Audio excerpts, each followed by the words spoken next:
Good flipping morning, ladies and gentlemen. Breaking news. Saleh finished in New York. Capitan, Ali, Culler, everybody at the Finns tailgate once again told you exactly how things were going to go. And we will remind you all again and report on everything coming up next. Turner Yell makes the stop in the secondary for Denver. 1st and 10. The fake. Good. Block in there, and down it goes. Caught at the 30. This is the dynamic Hill. He's in for 6. Tyreek Hill. Touchdown. What a block. Take into your hands a plan, your own hands can land your own brand. And damn, I feel like no one takes accountability. They want the credibility, convincingly unwilling to put in the hours it takes to get some power. Don't be f***ing sour, take a cold shower, scream until you're louder, work until you're prouder, and f*** all the doubters, they're just your downers. I swear to God they all let me down. I always fought just to wear the crown.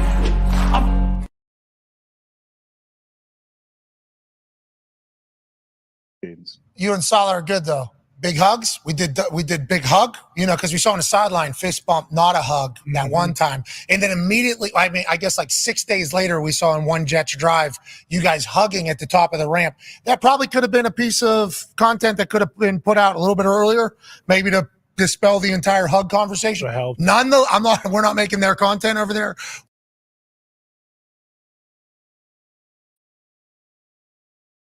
Good morning once again, ladies and gentlemen. As reported by Adam Schefter over at ESPN, the New York Jets have fired Coach Robert Saleh after starting the season 2-3. Sources have reported to Schefter. Saleh, hired by the Jets in 2021, has a 20-36 record as the team's head coach. The firing marks the first time in owner Woody Johnson's 25-year tenure that he's fired a coach in the middle of the season. Jets obviously coming in with high expectations with Rodgers. We saw what happened last year, and it just didn't quite work out. Starting out the season, we saw the animosity right there playing on full display on the sideline. Downplayed by the Jets fans, by everybody. But the Jets deciding that 2-3 can be salvaged with a Hall of Fame quarterback and an interim head coach. So we have no word on who is going to be taking that place in the meantime. Obviously, speculations are that Nathaniel Hackett would likely be taking over interim head coach duties, considering his relationship with Aaron Rodgers. And we'll see how that affects, their performance on the field going forward, if they can still squeak out something. They only got 3 losses on the season. And so there it is. Breaking by Adam Schefter. New York Jets have fired Coach Robert Saleh at 2-3. Yeah, I got the main clip there so far that El Cap sent me. But as you guys remember, anybody that's been with us long enough, El Capitan told you exactly how this season was going to play out regarding Robert Saleh, and here we are, exactly where Capitan said we would be. Of course, you heard Ali saying it not more than a week ago that he could likely be on the hot seat, hot enough to be fired in the middle of the season. So once again, if you're following us, hit the like button, subscribe to the channel, and hit the notification bell, because you're getting the info before anybody even realizes it's happening here at the Finns tailgate. And we'll always bring it to you, because we don't try to hide nothing. We don't try to sugarcoat nothing. We just tell you like it is. It was obvious to everybody with half a brain that Rodgers didn't want to be in New York. Now we kind of have an idea of why. And it looks like the Jets organization, Woody, has decided to side with the Hall of Fame quarterback. So we'll see how that plays out going forward. I want to say hi to everybody in chat. Good morning to you. It is hot and muggy. We got a hurricane on the way. Projected landfall right around the Bradenton area. Hopefully, projections hold true as they have it predicted to be a Cat 3 at the moment. Currently, the storm is sitting as a Category 5 at the north, off of the north coast of the Yucatan. So everybody, make sure you're getting out if you can. If you can't, get ready. Get ready for a lot of water. Get ready for a lot of wind and rain. But mainly get ready for a lot of water because it's going to pull the Gulf of Mexico onto Tampa Bay. For those of you on the East Coast, north of about Port St. Lucie, maybe even Jupiter, you need to be aware of the water and the storm surge threat as well, because as that storm bisects the state, it is going to pull the entire Atlantic Ocean onto the east coast of Florida, much like it did to North Carolina. So everybody up and down the east coast of Florida from about Jupiter northward needs to be on the ready for major flooding. I am dead ass serious. This is not a joke. This is not a most devastating thing we've ever heard of in our life, but it is absolutely dangerous, and it is definitely coming, and there's nothing stopping it. If you think you're just going to pray away the ocean, you're not. It is going to be sitting in North Florida, Central Florida, right around by Thursday in the morning. So yeah, you definitely really have to be very, very careful. I definitely agree with Culler 100%. Specifically, you know, if you're thinking, oh, it's going to be a Category 3 when it hits, and then it's going to be a Category 1 before it gets to us. Yeah, that's one side coming from behind us. But on the East Coast, you got a tropical storm that's going to run into it at the same time. That can be twice as dangerous. You know what I mean? So there's a lot of factors that are going to go into this. So just do the right thing, you know, make sure you follow your city and state guidelines, you know, make sure you're prepared for the flooding, and, you know, make sure that, you know, you definitely have supplies as needed. And if you didn't know, it got reported, I believe quite a few of the Walmarts are closing early today, I believe, Culler. Yep. And I will reiterate the words of the mayor of Tampa. I will reiterate her words. If you choose to stay near Tampa's coast, Pinellas County, if you choose to stay there, you are gonna die. And that was her words verbatim. That is verbatim. just the fact. You are gonna die if you stay there. And that was her words verbatim yesterday. Verbatim. Right Verbatim. there at the podium telling the public. She ain't sugarcoating nothing. She ain't no media type. You are gonna die if you stay there. And now, that being said, the hyperbole on the internet, to stay off of Twitter if you want really any real information about hurricanes and hurricane science and all of that involved. Stay off of Twitter, because the people, it's just absolutely ridiculous, the nonsense I've been seeing. Okay, what's going to happen is a major hurricane of Category 3 plus is about to make landfall on the west coast of Florida. That is the news. You need to be prepared for that. That has its own, business involved. If you're busy worrying about who formed the storm or government conspiracies or Category 6s and all that shit, if you're worried about all that, you're not paying attention and you're in danger. Get out. Listen to people that actually know what they're talking about. Listen to real meteorologists. Hell, I would take a Floridian over the shit I've seen on Twitter the past couple days. I would take a caterpillar in Florida over that shit. So if you're paying attention to if you're getting your information from national media or Twitter, you're in serious danger and you don't even know it, because you're not paying attention to the reality of the situation. The reality of the situation is Florida is a peninsula that sits out in the middle of the Atlantic Ocean with water on both sides. There's a major hurricane about to make landfall on Florida. The entire state needs to be concerned with major, major flooding. That's the news.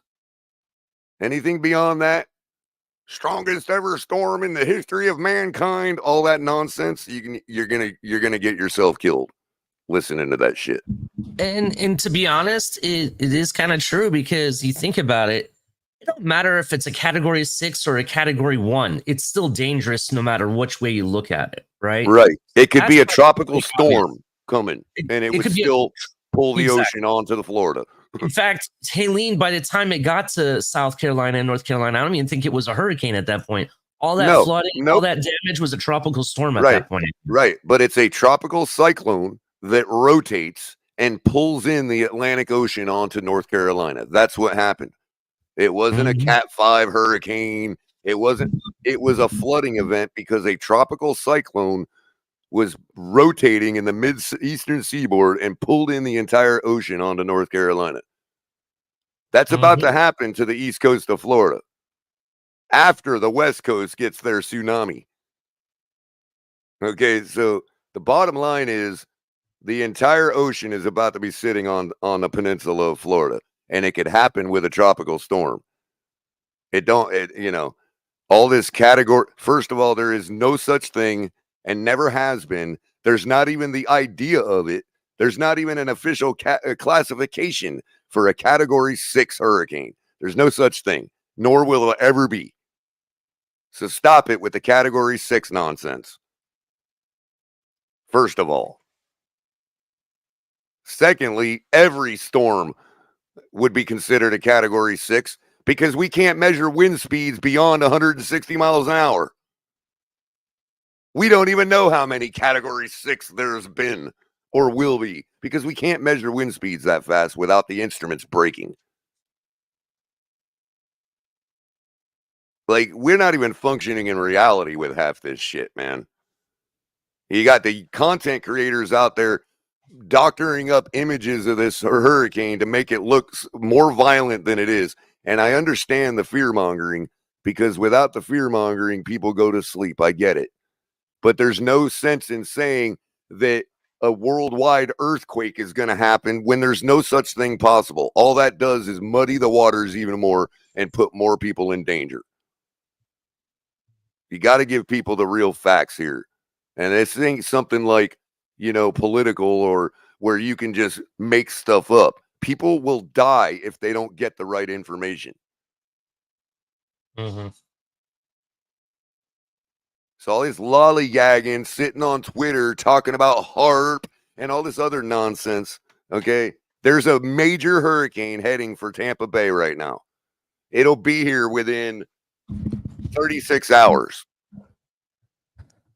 Also, if you're in the Tampa Bay area and you're not, considering not leaving because you're worried about getting stuck in traffic, the governor today and yesterday advised that they're opening up shoulders to alleviate the congestion along the interstate. Also, just to let you know, the interstate isn't the only evacuation route that you can take. There are other ways to get away from the area outside of the interstate. I remember when we had what was the big one that was supposed to kill all of Florida? They told everybody that was to get actually out. Irma or Opal, one or the other. I just saw a video on it the other day, the big evacuation debacle that happened with it. During Irma, we left. My wife was pregnant, so I had obvious reason to, consider leaving. We went and stayed in Georgia, but we didn't take the interstate. We took US 1 the whole way. Not a single speck of traffic, bro. Right. I got out of Florida in 3 hours. That's a record. Because fortunately, look, we see a big traffic jam on the interstates right now coming out of Tampa, right? But keep in mind that we saw those pictures yesterday, which means 2 days out, which is actually a good thing, people, because in years past, we would have saw that traffic jam tomorrow. Yep. There's time for that jam to get cleared up. There's 2 whole days when it started to get jammed up. People just need to relax, take your time, you'll get out.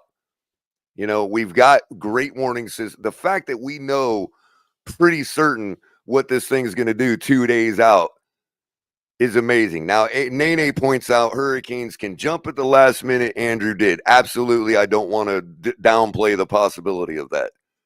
Because if the storm starts to slow down its pace, then yes, all kinds of variables can be entered in, and then all bets are off. But the fact that, like, with the last storm, you heard me on the show here predict that it was going to make landfall at Steinhatchee. That was 2 days out. It meandered. It looked like all kinds of other places, but ultimately that's where it made landfall. We're pretty good with this stuff. We got 2 days out. There's a traffic jam 2 days ahead of schedule. That's not a bad thing. Just relax, you'll get out. And by the way, there's nothing really wrong with heading south either at this point. We're pretty close. Yeah, it could jog to the south a little bit, cause some problems to the south. But if you're in Miami, we're not even in the cone of uncertainty. So this close. So there's nothing wrong with heading south either for a day or two. Yeah. And if you're worried about being stuck on the interstate and running out of gas, or maybe you get a flat tire or something like that, FHP is very, very good. They've brought in, I believe it's like 1,000 more officers to help. They're bringing fuel to people along the interstate that are stuck, helping changing tires. The governor has made sure that every which way that people would need help to get out, they're working, around the clock. Yep. Tolls are obviously lifted on the turnpike. I'm sure of it. And the other thing is, I know it sounds counterintuitive to head south, but to be honest with you, when it comes to the flooding concerns, if it's going to take you, a certain amount of time to get out to the north, you could end up finding yourself in that flooding, if you're not far enough north. So it's not a bad idea to head south right now. I'm sure the residents of Miami won't like it very much, but go to Miami. We're all right down here. We're going to get some tropical storm nastiness, sure, but you're not going to be in danger for the most part, unless you're talking about a major change in the forecast. Head south. It's your best bet. It'll keep you out of the flooding. We don't even have any flood warnings right now south of Jupiter on the East Coast. Well, at least last time I checked. I've got to update that. Don't let me speak out of turn here.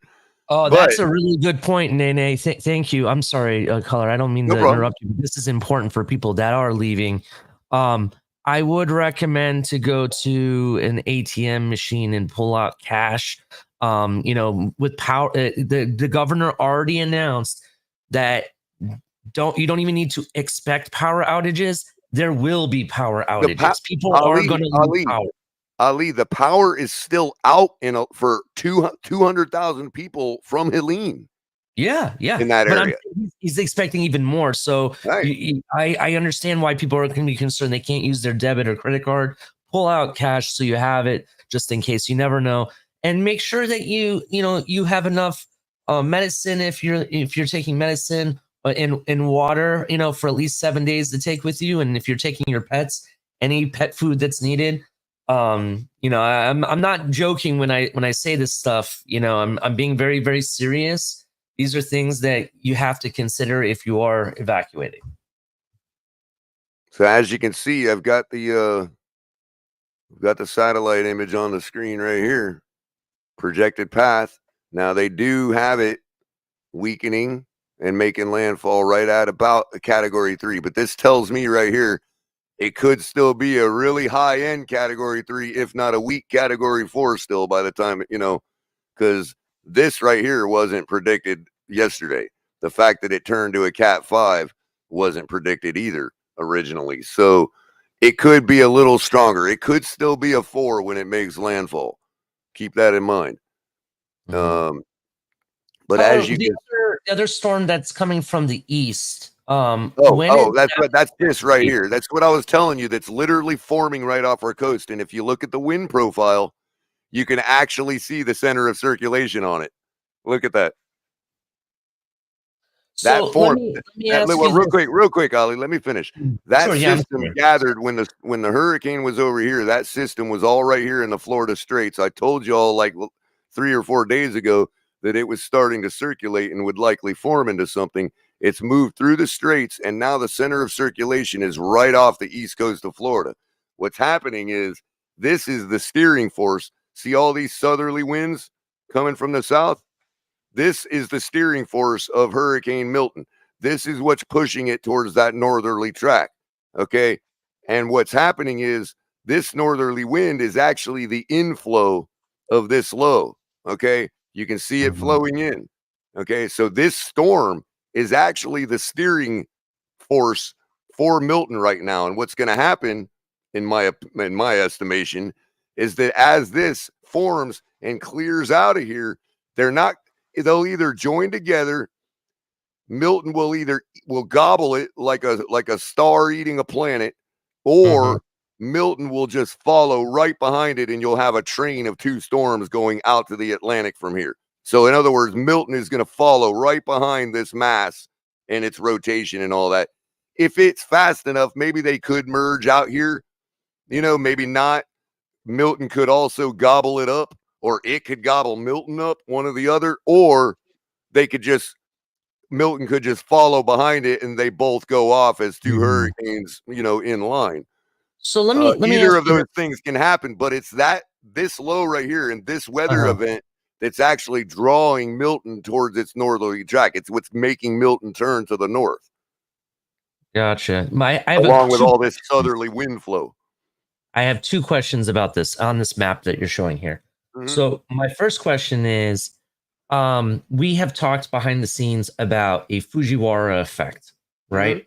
And what that means for people that don't know is that essentially when the eye of the storm gets close enough to an eye of another storm, they can basically start rotating and create another eye in between, essentially. Right. My question is, if they get close enough, and how you were talking about pushing it up north or whatever, I guess anything's on the table. It could push it back towards us again as well, right? Well, let's say if Milton slows down its forward momentum, or if other things happen, let's say this system speeds up, or let's say these southerly winds start to shift a little more towards the east. And then let's say at the same time, a front's coming down. It could actually push it another little jog to the south before it makes landfall. But all of that stuff is not in play right now, as you can see on the Zoom. It's pretty clear what's going to happen at this point because of the system in front of it, the southerly flowing winds. This one is coming this way. So all of these masses are going to actually join up like this towards Bermuda in a big V shape. They're all going to come together probably. Now, who knows what happens at that point? You could see a major type of storm right there in the middle of the Bermuda Triangle. You know what I mean? But there's so little coming in from the north that's affecting its downward movement. And that with the southerly wind flows, it's basically drifting to the north. So yeah, if the storm slows down, then all bets are off. They have to redo all of their models again, because all of these models are based on the fact that the storm has a certain forward speed. You know what I mean? And if that slows down at all, it could allow other things to catch up, other steering forces to catch up and change it. Right? What's that?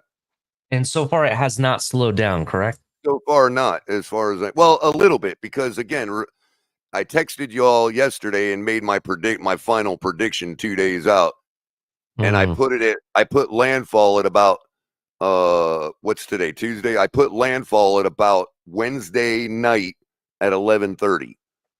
So midnight Thursday morning. That's where I put landfall yesterday when I made my prediction. Right now, if I do the same process I did before to make my prediction, it puts landfall at about 3 a.m. on Thursday morning. So it is slowing down a bit. It is about 3 hours behind schedule now from what it was yesterday morning. That may change again. It may speed back up. All of these things. The part about it being how strong it's going to be and how fast it's moving and all that is the part that we're still not really good at predicting. Like, you can only predict so well that stuff. So what happens is the directional predictions are spot on right now, as long as everything stays the same. Forward momentum of the storm, the movement of other atmospheric conditions, that southerly wind flow If that changes at all, it could start putting it back on a more westerly path before it makes landfall, which would put it down even possibly even as far south as Port Charlotte. In that case, you're looking at, for the East Coast, you're looking at basically Hurricane Wilma again, if it comes in that far south. But likely I mean, Ali, my personal range is right about Venice in the south to Clearwater in the north. Anybody between Venice and Clearwater could expect a direct landfall. And currently the models have it right over the southern coast of Tampa Bay in Bradenton.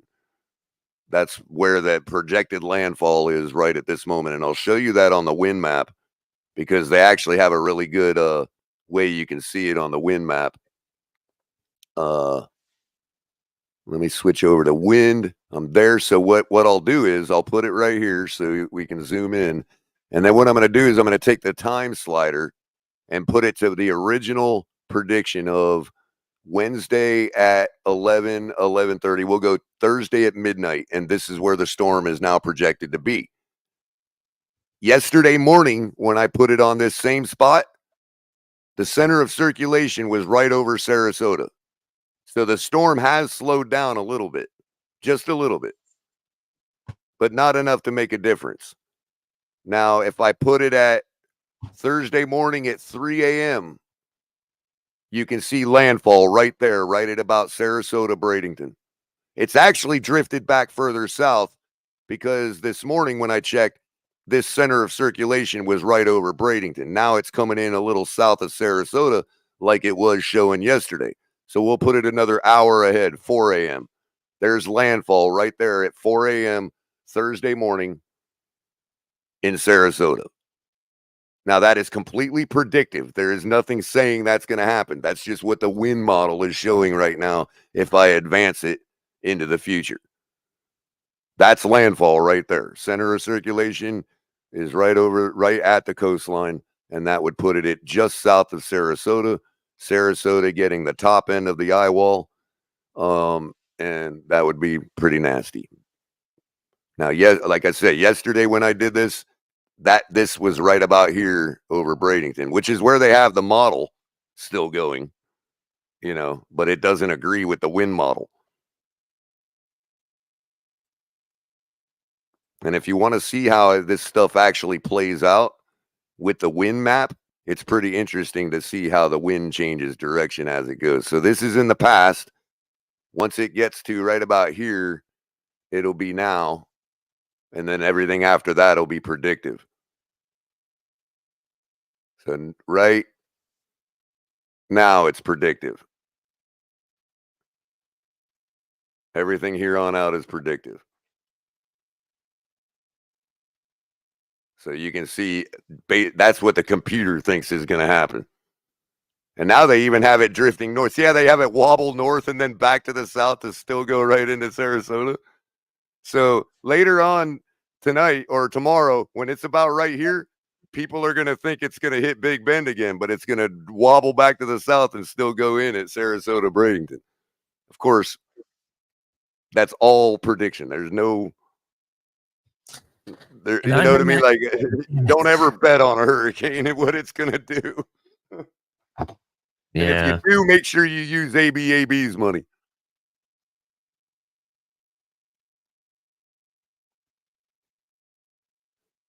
And hey, again, it's just I've been lately, the past couple seasons, the stuff's really gotten good with their models, man. Like especially 2 days out is pretty dang accurate now. Even if it changes a little bit, you'll go back and you'll say, okay, where did it end up making landfall? Okay, it made landfall at X spot. Well, yesterday we weren't predicting X spot, but 5 days ago we predicted X spot. So the original prediction ends up being still true.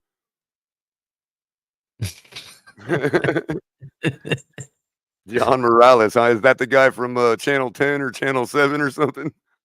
Yeah. We always had John Matthews up here in Palm Beach County. Everybody wanted to be John Matthews. Culler, you follow the different real weather information. There's a guy from Alabama that everybody gets their info from, that he's like super accurate. Oh yeah, with they the all have their accuracy. favorites regionally. I was trying to figure out his name. I didn't know if you know his name. No, I But don't. that's I do somebody. know the guy from Missouri, from St. Louis, though. He's real popular too. I forget it now, but Yeah. There was somebody they mentioned that's from Alabama, and I'm trying to figure out who he is. But Nick Saban. I was gonna, well, hopefully not Nick Saban, but what I was gonna say was that if you're gonna try to get information from somebody, don't get it from your media, don't get it from Twitter, like you said. But there are certain organizations I would consider getting information from. Yeah, I mean, I would rather watch a meteorologist from St. Louis Mhm. talk about Florida's hurricanes than I would Janice Dean on Fox News. You know what I mean? Like I'd rather go with somebody that actually works for the National Weather Center. You know, even if they're not in Florida, I would still rather trust them. Reed Timmer. Watch Reed Timmer. He's the tornado chaser from Oklahoma. That dude knows more about Florida hurricanes than Twitter. I'm just saying, like, I don't know. So I was going to do this anyway. I mean, I jumped on to break the news about Saleh, and we definitely want to deep dive into that a little more. But I was planning on devoting a portion of the show this morning to catching people up to speed on what's actually going on with this storm, so that everybody has a clear picture, whether you're in the path of it and know how much danger you're in, or you're not in the path of it and know how much danger you're not in. For those of us on the East Coast, south of Palm Beach County and south, you still have to be careful. We're going to have tropical storm conditions. There's still possibility. We're taking the southeastern side, so there's still possibility of tornadoes, rain flooding, not surge flooding, but we can still get major rain events. It's going to be raining once this thing comes in. It's going to be raining in South Florida for about 2 or 3 days. So that's going to cause its own flooding besides the surge. You still have to be mindful of it. We still have to be prepared down here in South Florida. But for any of you guys that have been here and gals that have been here for 40 years, you kind of know where we're at right now in South Florida. We're okay. We got to be careful, but we're okay. Barring any major change in the projections, which we will know by 11 p.m. tonight, we'll know for sure 100% whether South Florida is out of the picture or not. As far as the main, cyclone goes. But 400 miles wide storm, it's huge. What's up, Bones? And FU, man. Got to add the FU. You got an FU for Bones this morning, Ali? Fins up. That's my FU. Yeah, that's the other thing, Miss Fins, is everybody, I would hope that you got your stuff prepared before the season started down here in South Florida, or you heeded the warning that Helene gave us and you went and stocked up, because as Miss Fins points out, a lot of our supply down here is heading towards the central part of the state. Things are going to get pretty scarce at the grocery store down in South Florida. Plus, you've got the influx of people evacuating that are coming to the south. There's probably going to be a good 100, 200,000 people heading south. All those people are going to be at the restaurants and the grocery stores and in traffic and all that. Thank God the Dolphins have a bye week this week. And not thank God we're on an away game, but thank God for people's safety and all of that nonsense that we're playing in Indianapolis, because Hard Rock doesn't have an event for 3 weeks. We're good as far as all that goes. Our season's not going to be affected in one iota from this storm. That doesn't mean it can't be by the next one coming, because as Ali points out, they're all over the place right now.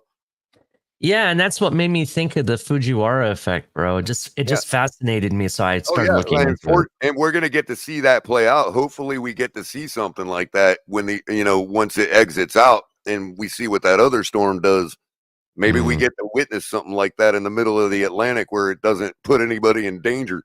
Yeah, that's the only way I want to see except Bermuda, of course. Yeah. But I'm not even sure if Bermuda really exists or not. So, Did they close all the ports or only certain ones? Because I thought they were leaving some open for supplies, gas, the that ports, kind of I would imagine Port of Palm Beach and South is probably open. Yeah, because the governor was saying something about they were gonna keep certain ones open and they were gonna be protected by FHP and stuff like that. Right. Port of Palm Beach is probably crucial right now because it's really close to that area, but out of the zone. You know what I mean? It's like the first major port that's outside the zone.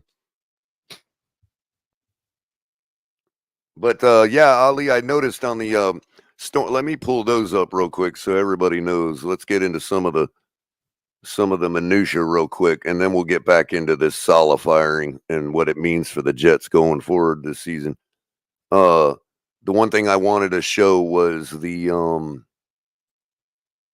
actual warnings map, storm surge maps, all that, so everybody kind of knows what the actual information is right now for all of that. And I'm going to go to the National Weather Service for that. They got National Weather Service's website is so good, man. Like their imagery, all of it, man. Let's see. Tropical cyclone weather outlooks. Where is it? Color, I think we got someone in the back. Should I bring him up? Yeah, it's Mr. Polk. All right.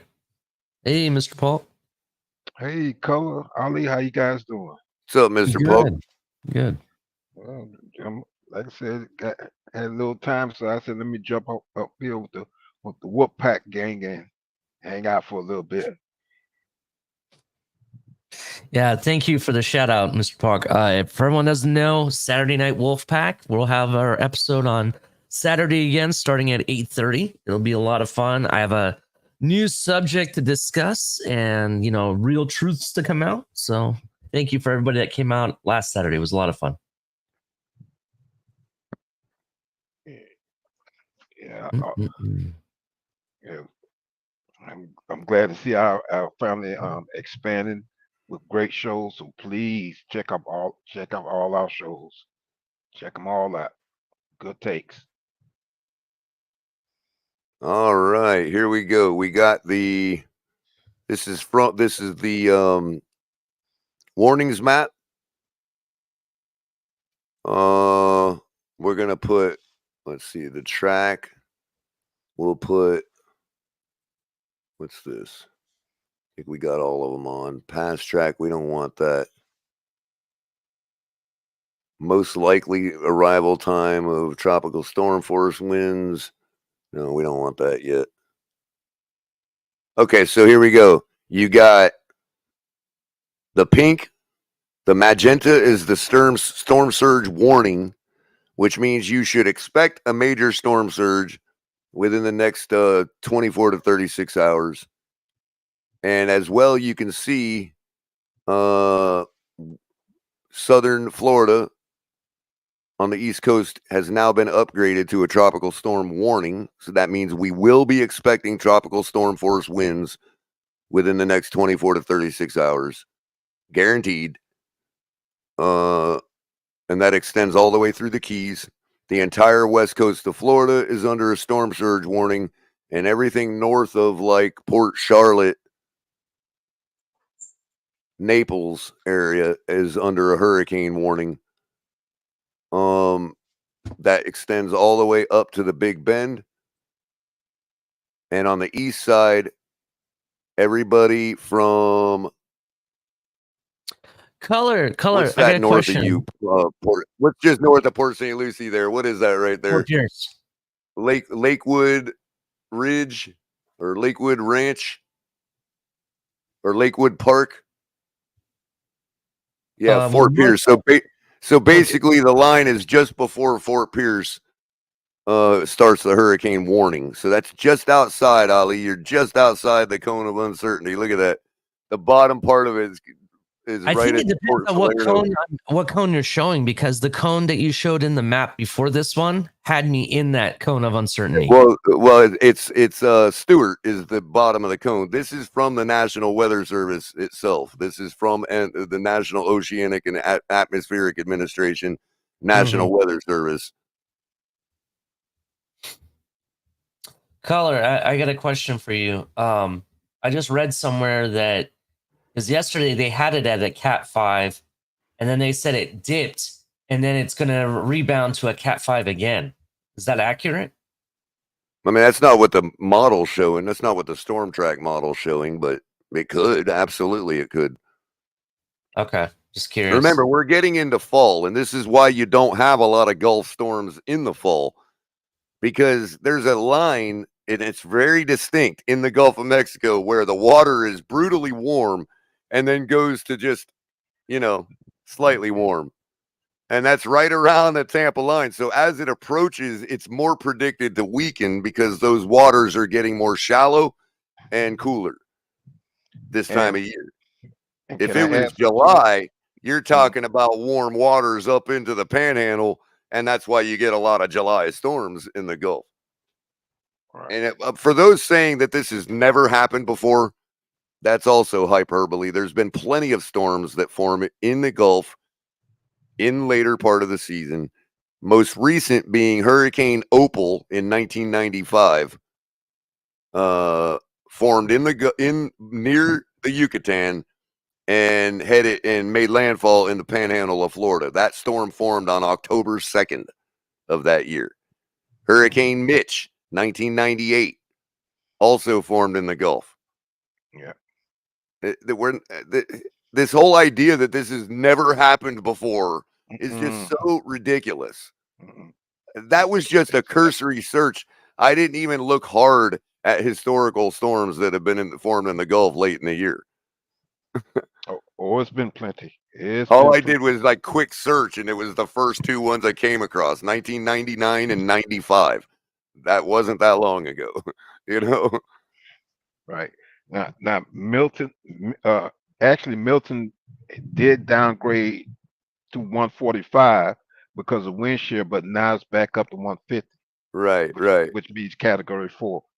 So it's experienced a little wind shear, but it could, like I said, it's so unpredictable. It can vamp back up to right. The other thing, Mr. Polk, is as I told you all, it was starting to yesterday morning. It did undergo an eye replacement overnight. Right. And the weather predictors literally said it's going through an eye replacement. It should weaken it a little bit.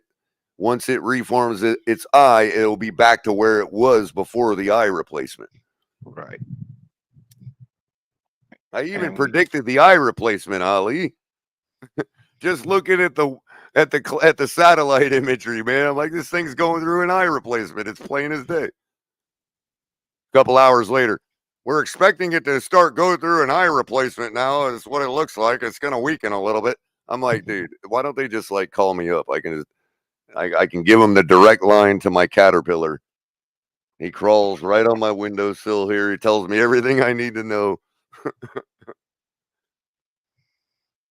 As far as how fast it intensified to category 5, Anthony, that may be true, but when have they ever actually measured that? Was there somebody 50 years ago sitting there going, ooh, this one intensified in less hours than the last one? Nobody has that information to be saying that stuff. There's no historical information to actually make a statistical statement like that. Besides the fact that hurricanes have been hitting this piece of land for hundreds of thousands of years before mankind even existed. So when they make statements like that, the fastest we've ever seen it intensify to Cat 5. Okay, well, if you would have predicted it to do that, 2 days earlier, it would have taken that long. But since you never predicted it to go to Cat 5 and it turned into Cat 5, at that moment now you can say, well, this is the fastest it's ever turned into a Cat 5. No, it just turned into one. It happens whenever it happens, you know what I mean? Yeah, Hurricane Andrew did that because Hurricane Andrew, before it made landfall here in South Dade, was a Cat 4. And Right. what happened is the radar at FIU, the winds knocked it down, but Tampa picked the Andrew up as a Cat 5 when it made landfall. It had bumped up to a Cat 5. Exactly. And the other thing that they did, Mr. Polk, was when they surveyed the damage, they used a little bit of the way they rate tornadoes with the EF5 scale, with the Fujita scale. They said, look, based on this kind of damage, it had to be a Cat 5. You know what I mean? Or they also found anemometers, which are wind speed meters, that were broken. And they know that wind speed to break an anemometer has to be above like 160. So they went and reclassified Andrew as a Category 5 based on that information they gathered after the storm. Exactly. Now, the other thing is Andrew came in, big, massive storm like the rest of them. It slipped in between the Bahamas and Florida, made landfall around on some pieces of land, but because of that, and because the fetch of ocean between the Bahamas and Florida is so much smaller, the storm itself didn't gain all of its size back. So you had a very concentrated Category 5 storm where Mr. Polk's area got devastated, but I'm up here in Palm Beach County, and we've hardly even got tropical storm force winds. And you're talking about a 75-mile distance. Whereas right now with this storm, 75 miles don't even get you outside of the hurricane force winds. You know what I mean? Yeah. 75 miles. I mean, the eye itself is 4 miles across. Right. And around the eye are the most strongest storms. The strongest winds. Right. The eye wall itself is the actual wall of the cyclone. That would be like having a tornado come toward you. That eye wall is basically the cyclone itself. Exactly. Yeah. But Ali, what you were telling me about something about the Fujiwara effect, right? And how it ends up being like two cyclones spinning around a main center of circulation. Much like I equated it to a multiple vortice supercell, right? And the thing of it is, when I was looking at the path, the total path of this hurricane, and as it was starting to go through its eye replacement, you can see on the cloud tops, you can see a little white dot start to form on a blob that was just to the northeast of the actual storm, even though it was part of the rotation, right? Yeah. Almost as if it was forming a second eye, like you would have had two vortices around that same center of circulation, right? And then as the frame advances, you can see that it didn't have enough to get started, so that it just peeled apart into the storm. Just like the same analogy I used last night about a sun gobbling up a planet. It literally just like stripped that little blob and entered it into the storm, and then of course it became, that's right about where the main eye formed, and it turned into a Cat 5. So that other low pressure did enhance it, like you suggested. You know what I mean? Yeah. Well, actually, I'm gonna tell you something else. That low pressure, it's a low pressure right now. That's kind of sitting over Florida, South Florida, where I'm at now, and that's what is keeping Milton from coming this way. It's acting like a ridge and keeping it from heading directly towards Miami. Right. And that's pushing off to the into the Atlantic Ocean as well. Yep. and they may have to watch that because the waters are still warm out there. Yep. And the thing of it is, once Milton follows right behind that system, there's nothing saying that they couldn't curl around. They're going to be picked up by the Gulf Stream, but now you're talking about monitoring it for any possible landfalls on the eastern seaboard of the United States. You know what I mean? Yeah. Either Yes. one of those two storms, if they don't merge altogether. And then you got Leslie coming from Africa that's going to start turning north, and they're all going to turn north at a main junction point right around Bermuda. It's going to be like a big teepee. Exactly.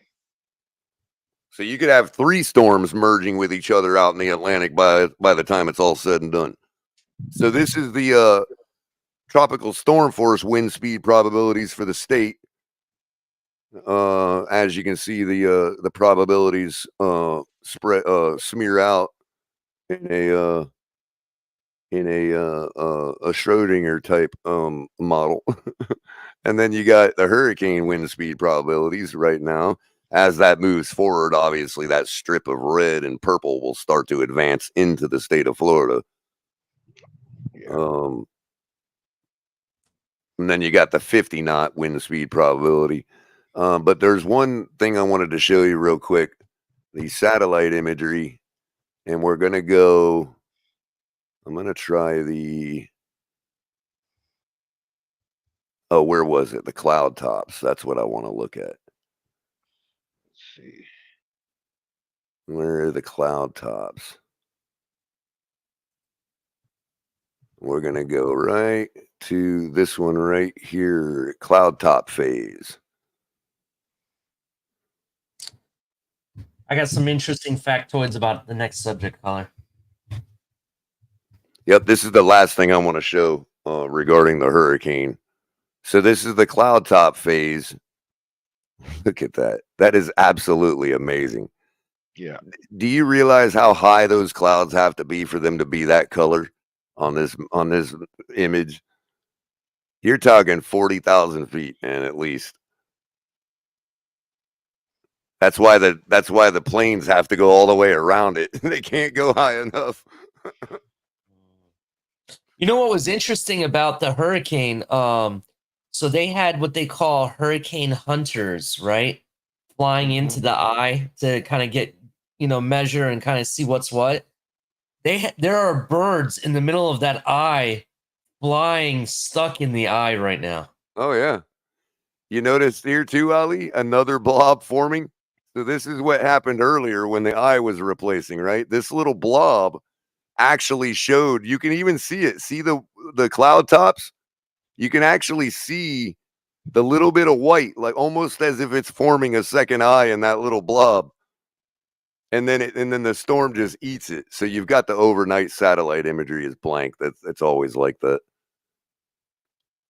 I can't even watch it right now. But if you go 240 frames, you can see it from like days ago in the whole track, and it's just like really fascinating to watch it spin up, like, and go all the way there, because you get a feel for like, okay, this is what's going to change. If nothing changes, then it should continue on the same path.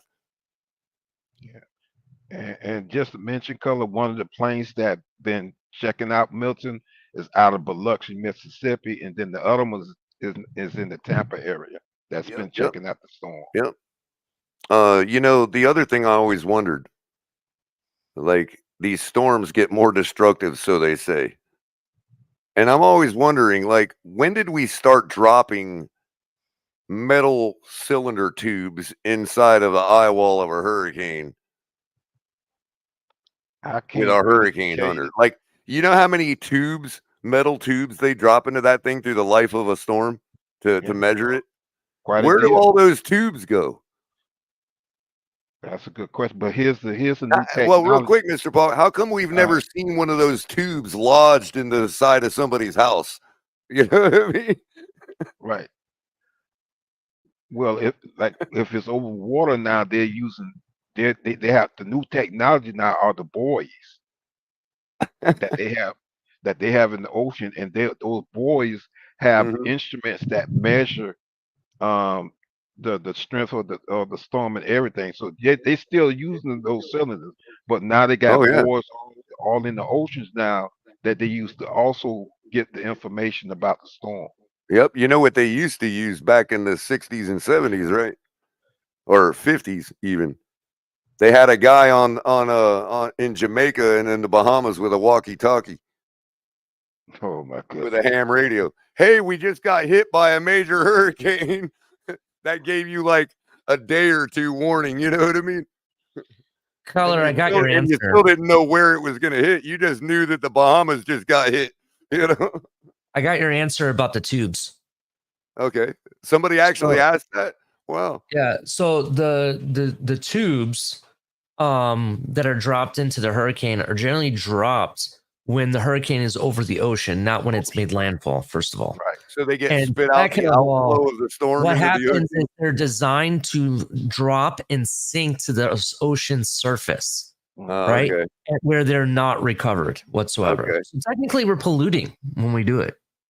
Right. What they do is Well, they say, unless they use some kind of biodegradable stuff that breaks down real quick, you know. Maybe, yeah, that might be Like what they do. maybe they make them out of rice or something. right, Maybe. but see, that's why the new technology now, Ali, is the buoys, because they're dropping buoys throughout the ocean now Right. that have the instruments on there to take the to Yeah, it's record, sort of like you know, those little domes that they put out in the in the plains in the Midwest to measure the tornadoes as they come by. You know what I mean? right, Like they got those right. little flat domes with all the Damn, instruments. bro. To it. I'm looking at how much these they're called drop sons, or how do you say this? But that's what it's called. And how much they cost. How much do you think each one of those tubes cost? I would say $7,000 each. Okay, not that quite that much, but it's between 700 to 800, and more than 1,000 are consumed by by Wow. hurricanes and cyclones each Hmm. season. Yeah. Wow. Do they So I'm not factor done that in for the you with it. cost of the storm? Like when they're like, this storm caused $1 billion worth of damage. Do they factor that in? I bet you they do. It cost us $700,000 to monitor the thing all the way. Yeah. No, but throughout the time, like I said, throughout the years, since they have to upgrade the technology, they include that. I think, if I'm not mistaken, they include that price with the upgrade of technology Right. to deal with these storms. Right. Like how much the budget is for the National Hurricanes or Weather Center and all that. Yeah. Right? Because see, the technology can't stay the same, because back in the 1900s, Galveston, Texas, had a major hurricane coming this way, and they didn't have satellites or nothing at all. I'm A telling you, guy, yeah, and them ham radios were pretty expensive too back then. right? But I don't even know if they had it back then. I don't even Well, know if they ham had. radios they had. That was the only way they could tell the mainland that a storm was coming. No, Mhm. but not with the If it Galveston. happened to hit an island where there's a Mhm. guy with a ham radio, he would radio over to Florida. Yo, this is what just happened. You know what I mean? And that was the only warning they had, and they had no information on it other than a storm just hit. Because Right. that guy on the island, he could have got glanced by the storm. You know what I mean? And he's telling Florida, "Oh, it ain't going to be that bad." You know what I mean? But he don't know that he didn't take a direct hit. Mhm. This guy in Galveston, real quick. He was a scientist, and he had instruments that detected that something was coming, Mhm. and he tried to warn the government, but they Right. didn't listen to him, because, like I said, back in the 1900s. Now, when I say 1900, I'm not talking about 1989. I'm talking about the 1900s, maybe 1910, or even before then. I They believe it didn't was have what they actually had today. 1901 or 1900 that storm hit Galveston. I was just looking at it Right. last It night. didn't. Yeah. Right. It didn't have a name. Was So that this guy. 800 people died or something like that? Right, exactly, mainly because of storm surge, and also they didn't really have no warning like they do today. So that's why I say the technology gets better, as time goes, and they have to include that in the budget, so that we can monitor these storms and get warnings out way ahead of time. Yeah, it's fascinating. Where is this archive that I found last night?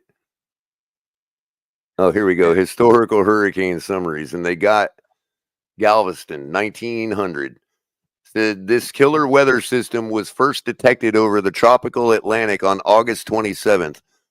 While the history of the track and intensity is not fully known, the system reached Cuba as a tropical storm on September 3rd and moved into the southeastern Gulf of Mexico on the 5th. A general west-northwestern motion occurred over the Gulf, accompanied by rapid intensification. But was it the fastest intensification of all time? We couldn't know. Anyway, by the time the storm reached the Texas coast south of Galveston late on September 8th, it was a Category 4 hurricane. After landfall, the cyclone turned northward through the Great Plains. It became extratropical and turned northeastward on September 11th, passing across the Great Lakes, New England, and southeastern Canada. It was last spotted over the North Atlantic on September 15th. This hurricane was the deadliest weather disaster in United States history. Storm tides of 8 to 15 feet inundated the whole Galveston Island, as well as other portions of the nearby Texas coast.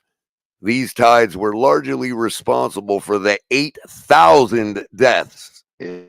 Estimates range from 6,000 to 12,000 attributed to the system. The damage to property was estimated at 30 million, which obviously today would be like, in the billions, probably. Yeah. 8,000 people lost their lives. Yeah. Yeah. We've got that down to usually none, but even in a catch you off guard event like just happened, 200 and something. Yeah. And while I don't mean to diminish those lives at all, we've gone from 8,000 lost to 200 plus. Yeah. Because of technology. Because of the technology. Got satellites, all kinds of stuff out there now to warn us ahead of time. Anyway, that's the latest on the storm. Buckle up, buttercups. It's coming. To y'all in Florida who don't get your panties in a wad when death is on the way. It's party time, baby. I love it. Anyway, so Mr. Polk, what do you think about Saleh, man? What do you expect for the Jets the rest of the season? No, I what happened? Women, what happened with I didn't hear the news. Oh, you didn't hear the news? Breaking news. Well, in that case, we're gonna have to do it right then.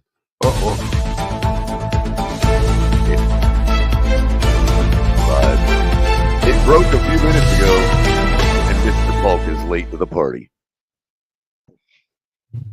Ladies and gentlemen, the New York Jets have fired Coach Robert Saleh with a 2-3 record in the middle of the season.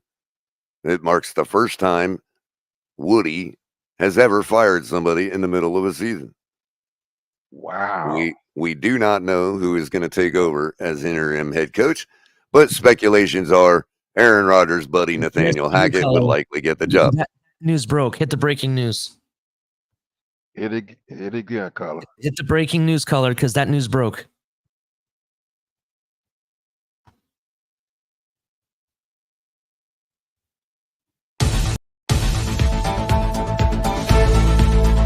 It is really live this time. It's really breaking right now. It's news. Breaking news, the Jets are going to promote Jeff Albrecht as their interim head coach. I believe he's the defensive coordinator. Wow. Okay. I guess Nathaniel couldn't hack it. Mm-hmm. Interesting factoid about Robert Saleh. Can you hold me down for a second, Ali? I got to take a phone call real quick. Okay. Robert Saleh is the third head coach to be fired after a London game. Hmm, I actually wonder if they let him fly back with the team. that's a good question. Very, very interesting. What is also interesting is that Aaron Rodgers, according to Bleacher Report, stated that him and Robert Saleh are really good friends, only to find out Robert Saleh is being fired 4 days later. I don't know, bro. There's too many inclinations that there's no friendship there. I think it's all BS. I don't know what you think, Mr. Paul.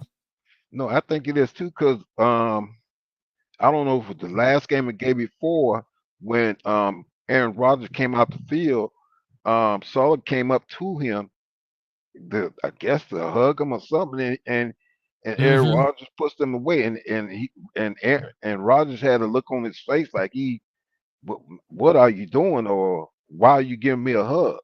So, No, it's something going. what's his name? Dan Leotard, I think is who the person is on Twitter, has Hmm. the video of that exact moment on replay playing over and over again. I tried reading Aaron Rodgers' lips, and it looks like he says sorry. And I don't know if that's what he said, but that's what it looked like when I was reading it.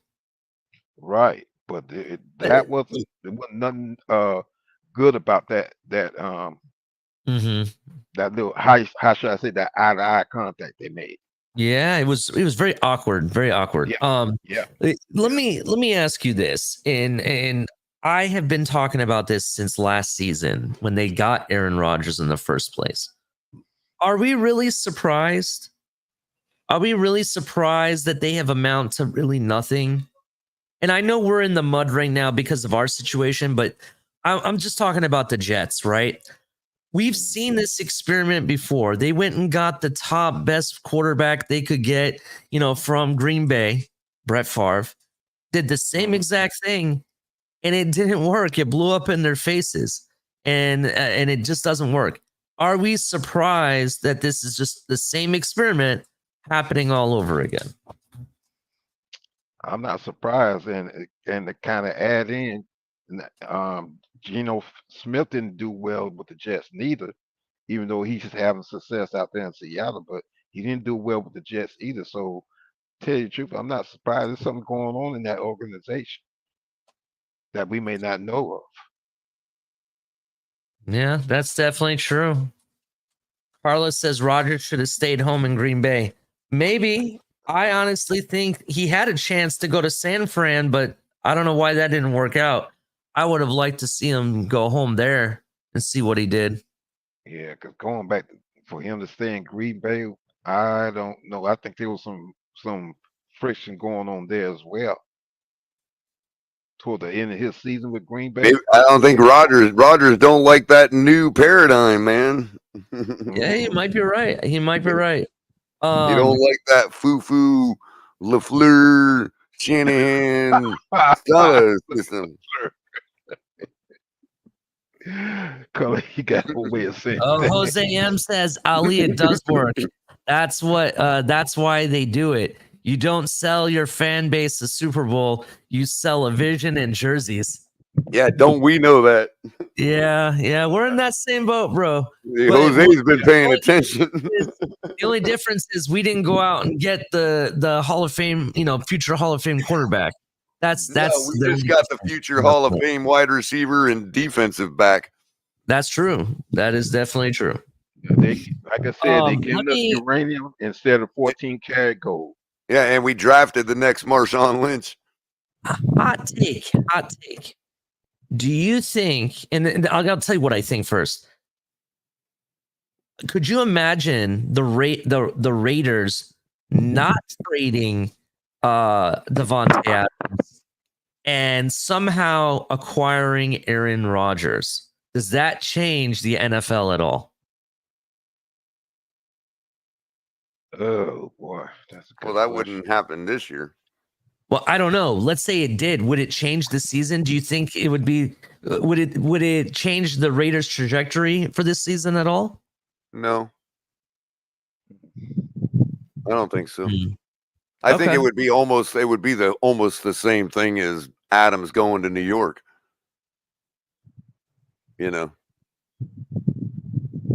No disrespect to Aaron Rodgers. If My only way I can see him doing well with the Raiders if they put certain pieces around him, but I don't know. I just don't know. I want to know what Carla's problem with Chubbs is, bro. He was one of our best players last season before he got injured. You don't like nobody we like, dude. I got you. You know, we're two haters, bro. Who Yeah, y'all talking about? Fresnor, I do understand Adams could get to New York, but now that New York has fired their head coach and they have an interim head coach as Jeff Ulbrich, I don't know if they're looking to make a move that's going to ignite their season. They could be looking at it. Okay, let's get draft capital. Let's Carla's found her new mark, bro. Yeah. It was me. I think she's moved her mark over to Ali, man. Why? What did she say about me now? Nothing. She's just getting to you, man. That's her job.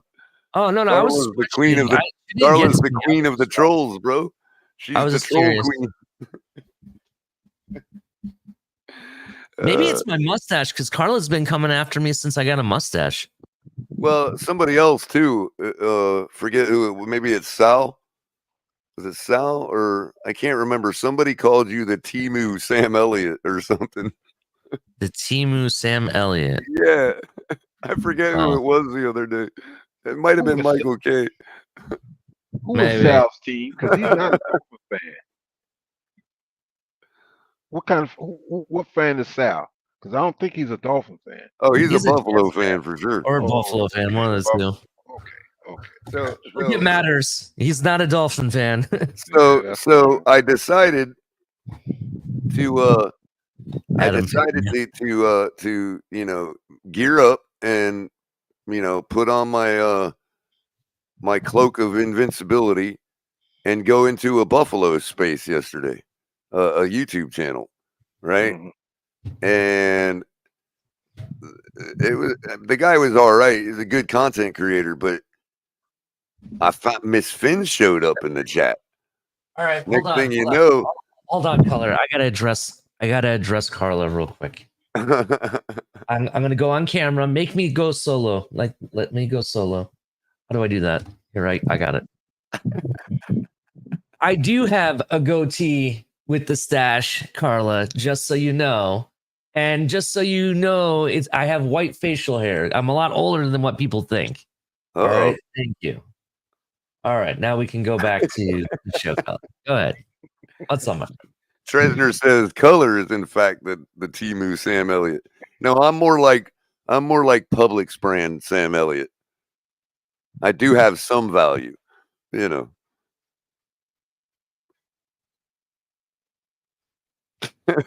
Okay. How did we get to the three-way? How did that happen? You guys are equals. You are my equals. Oh, I changed it to that. I don't know. I'm kidding. Look at MC. You old as hell, Holly. I love you, kid. No, I'm the old. Pix I'm Elliott. the one. Yeah, Tresner just told me Pix Elliott. Yep, I'm the old man up here. I'm older than both of y'all. I know. We're gonna have to get Mr. Polka Kane pretty soon. I have one already. He's like, I already got one, Kelly. I'm not used to it, but I got it though, just in case. You know the only difference between a cane and an umbrella? What's that? That little rubber stopper at the bottom. Oh. Hey, Culler, it's obvious that he already has a cane, and I know you have a cane too. The Hurricanes. That's right. I knew that was coming. That's right. See, we didn't whoop UCF's ass bad enough. We had to send them a storm too. However, I was disappointed with you guys. Though you guys won the game at the end, I thought you would smoke Cal. I have no idea what was going on there. Well, you said it yourself, Ali, when we drafted Patrick Paul. What did you tell me when we drafted Patrick Paul about Cal? It wasn't Patrick Paul that we got from Cal. It was McMorris. Patrick, you're right. Patrick McMorris, right. Yeah, What they was are it you told me about him? technically coached, technically sound. So it's all about fundamentals, not like the scheme or anything. But at what They're position? primarily they're secondary, the safety Right. position. Right. Yeah, And where did we have a hard time? I see what your point is. We had I a see hard where you're time going. getting those big chunk plays that Cam Ward was going after all night when he needed to just settle down and take the underneath stuff. You know what I mean? I mean, it eventually worked out for us, but he's trying to hit those big chunks all night, and they're just defending him all night. Carla really wants to know where I have hair. Well, Carla, you're not wrong because I don't really like to have body hair, just so you know. Wow. If you really want to know, I can send pictures sometime. It's better than talking Wow. about it. TMI. TMI. That's for Thursday Carla's night, talking about Ali. it in the chat. I'm like, That's for shit. Thursday night, Ali. Boy, y'all something else. Good. What did Carla put in her coffee? So you got a goatee on your face and a Fu Manchu downstairs, huh? A Fu Manchu? No, I don't. Oh my goodness. Good grief. My other half, she likes it bare. My So hair is so that's long, what I it's, do. it's leaking out of my ankles. That's what Carla said. Whoa. Carla's like, I ain't shaved in so long, it's starting to come out of my ankles.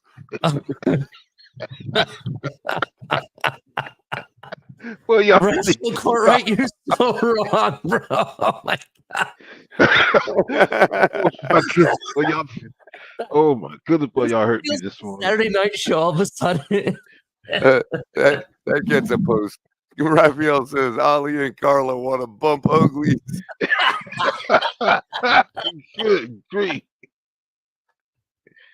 Oh my God. Oh, I don't think I'm ever going to be able to get off again. y'all, look what MCJP put down. Actually, Color, that might be TMI right there. I know, right? Oh, No, when you just said you'll never be able to get up. That's what I'm saying. It's like instant drop in tea. Just thinking about Ali and Carla rubbing uglies. I think I lost some of my testosterone just now. Man, y'all need to stop. Good grief, y'all killing me up here. Ooh, goodness, that was a good one. We Oh, do, good. AJ, but I usually morning. It depends on the day, but we weren't really thinking. I mean, maybe we could drop a link if people want to talk about the whole Jets debacle. Sure. I got a little time. We're only an hour in. We had the breaking news. I really didn't have anything huge planned for a show today because, everybody's kind of really focused on this hurricane right now. And to be honest with you, going into a bye week, there really ain't much to talk about, but that ain't redundant. We already know what we got to do. We got to keep getting better. We got to focus on this bye week to keep fixing the fundamentals. Mhm. But I mean, if people want to talk, you certainly come up. I guess I'll post the link, and if anybody wants to come up and chat, Well, we can handle it. I did want to say one thing about the game. Even though we didn't win as good as we wanted us to, I did enjoy the running game because we're not A-Chain getting hurt, but with Mostert and Wright doing their thing, they both got 80 yards plus. So I did enjoy the game, but yeah, we still got a lot of work to do. A lot of work.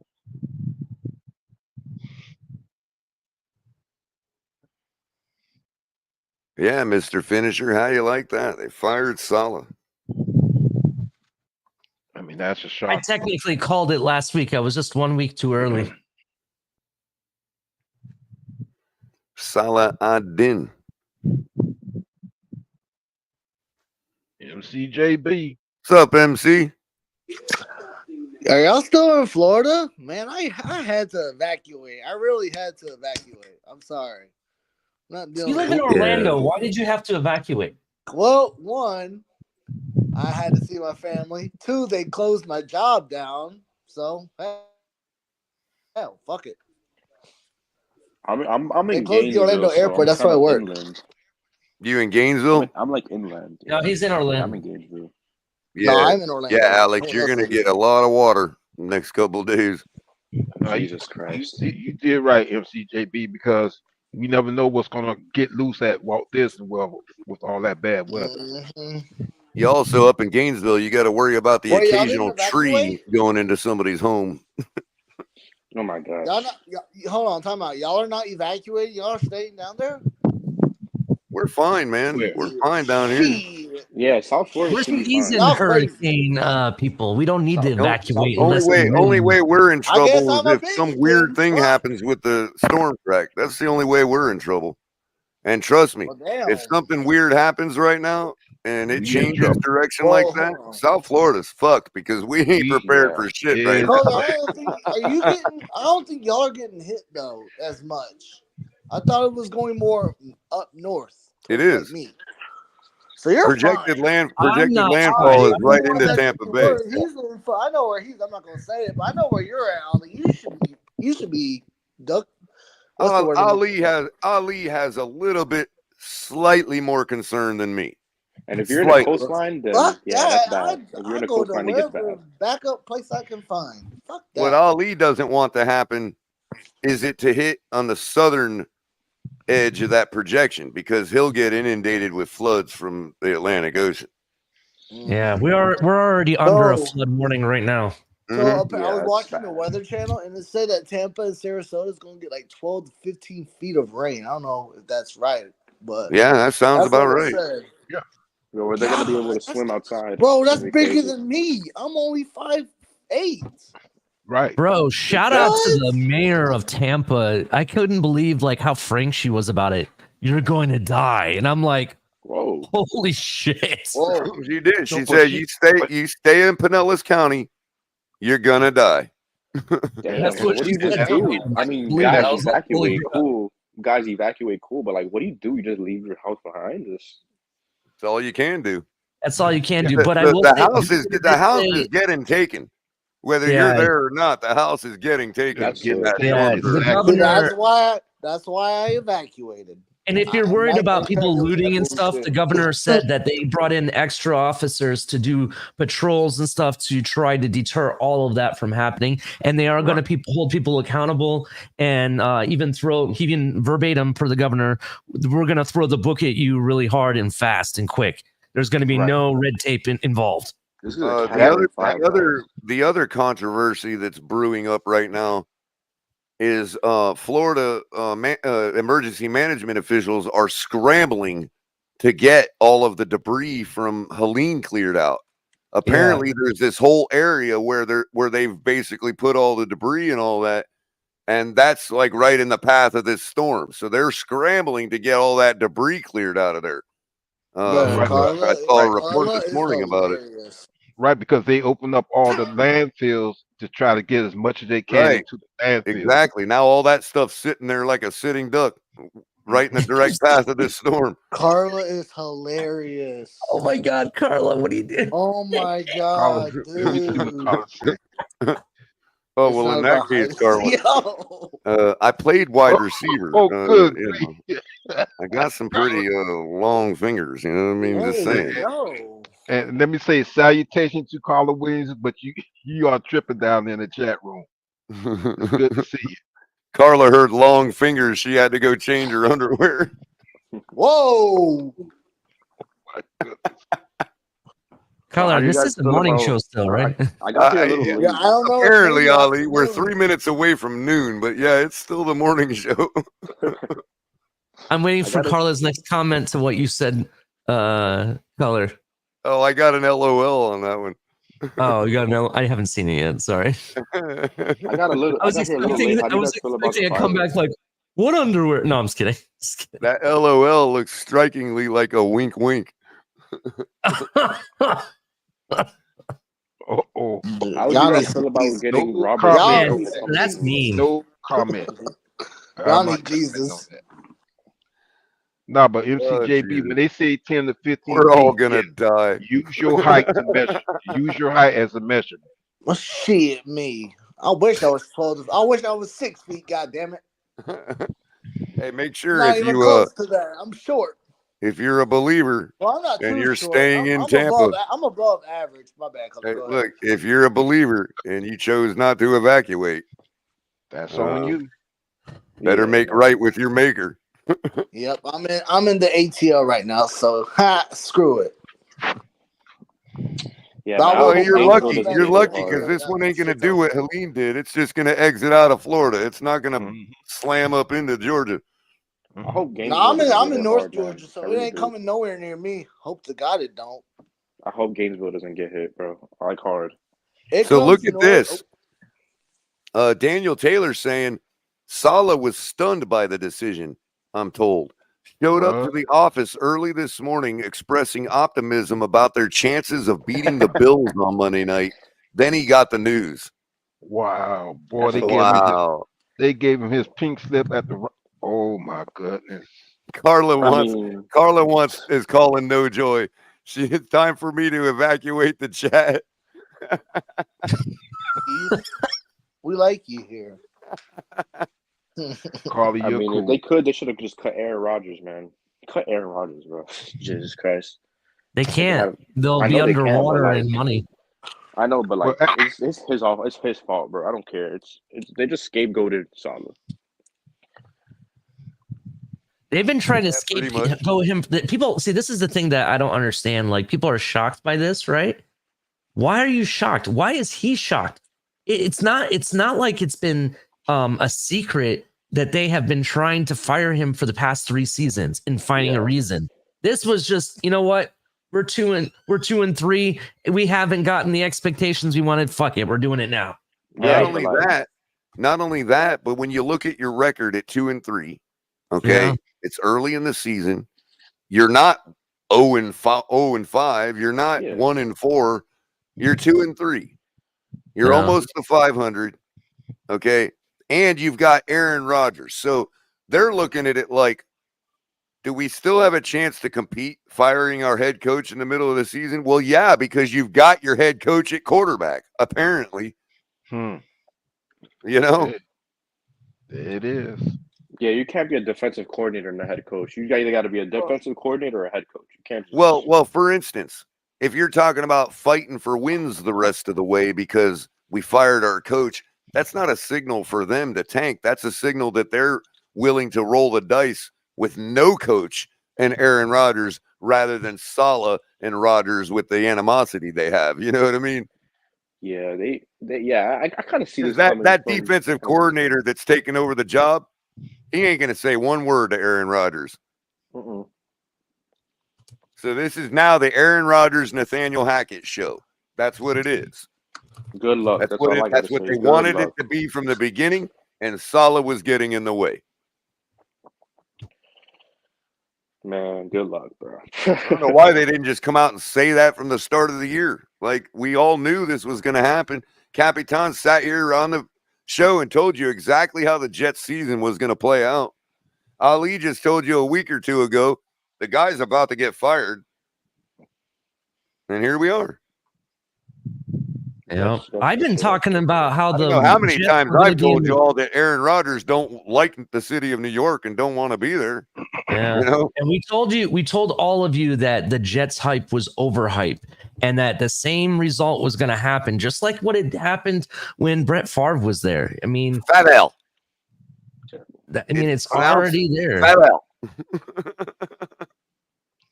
Sorry, I had to do that. Jesus. Hey, how do you guys feel about the Dolphins being back? I really think we're back. I think we're back. What is going on with the chat? Carlo, Well, my God. you could say we're What is back to going Dolphin on football, which is bite your fingernails off and probably you'll get the win. There you Yeah, go. but I don't know. I feel like the running game got the running day. He stopped being cute and he just ran it up the gut a lot of times with Jalen Wright. Man, Jalen Wright looked amazing. He looked amazing. I think the reality is we're finally doing what we should have been doing with Jalen Wright from the get-go. You know, we only gave him like one carry here and he would get like 5 or 6 yards and then we would hand it back to Achane. I'm sorry. This is a running back by committee. We need to give more chances for each one of the running backs to get going. And you saw what happens when Wright gets going.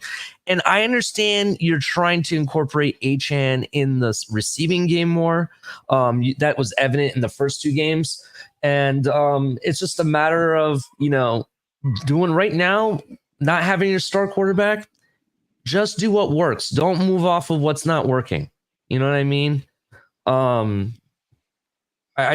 think we just got to play basic fundamental football until we build ourselves back. Well, I we've know, had to fix. Alex, See, Ali, that's you're spot on, but mainly because our fundamentals is our problem. Yeah, Like I understand. even with the complex offense, even with Tua, we are needing to fix these fundamentals because the fundamentals are what are kicking our ass. So I want to put caution in the wind real quick, Color, because I see Alex says Finns are back, baby. I get that. I get the excitement. You're happy. We finally got that win we've been expecting for a month now. I get that. But we got to throw caution in the wind because we beat the Patriots. And as I've talked to the Patriot fans, they even say their own team is garbage. Yeah. So let's and take to be quite honest with you, I heard McDaniel's presser yesterday, and to be quite honest with you, we get a win, we barely get a win, and it's right back to the roses and sunshine and a bunch of and I'm a brilliant expert and the smartest guy in the room. Like all of a sudden, right back to we haven't been having issues for the last 9 ball games. No. You gotta. I don't want to get smacked with reality again. I want to build ourselves up there, right? Take each game one at a time. Fundamental football. Play it smart. Don't make it too cute and try put sprinkles on top. Don't do that, right? Just do the right thing. Do what you got to do to win. And move on to the next game. That's how we need to approach this whole season until Tua and everybody gets going again. That's basically what we need to do. Like I think the problem that the problem Mike McDaniel suffers from is exactly what Brian Flores was trying to coach our team on when he was here. The highs can't be too high and the lows can't be too low. McDaniel loses a game and he looks like he's about to go jump off a cliff and stick a needle in his vein. And then the next day, it's like back to I'm a smart ass, wise ass, nerdy little guy and we've got the key to life. You know what I mean? Yeah, he seems like he's a real volatile when it comes to his mood. You know what I mean? He's getting too low and he's getting too high. Yeah, I still don't like that we're not getting Tyreek Hill the ball. I still don't like that we're not getting our best players the ball. That's my main thing. What was that, Alex? I'm sorry. I said that I'm still upset that we're not getting our best player the ball in Tyreek Hill, regardless. Well, I think that may have to do with. Look, I don't want to throw Huntley under the bus because he's doing a exemplary job given the position he's put in. But I think but both could be true. Like it's McDaniel obviously doesn't have the trust in a backup that he does to it. And then on the other token, Huntley is not going to try to force stuff because he's 16 days in the building. You know what I mean? So that's true. I think that what you're talking about, getting the ball to our playmakers, I think that's going to come along, bro. I think it's going to come along, bro. And then if you factor in Tua coming back, obviously that problem will be cured. You would think a lot more competent by itself. You know what I mean? Yeah. Whether Tua is a great dude, we can argue that till we're blue in the face. But I'm sure he can get the ball to Tyreek Hill. So that's going to fix itself. I really believe that's going to fix itself. I think, in my opinion, I think that is part of the issue is the fact that Tua's like superpower is his anticipation. He knows where the receivers are going to be before they're even there, right? And that's why he has this on point accuracy that people say that is elite above all when passing the ball. Huntley, he may not have anticipation. He has other things that he's really good at, like his athleticism really is helpful, being a lot more mobile of a quarterback and whatnot.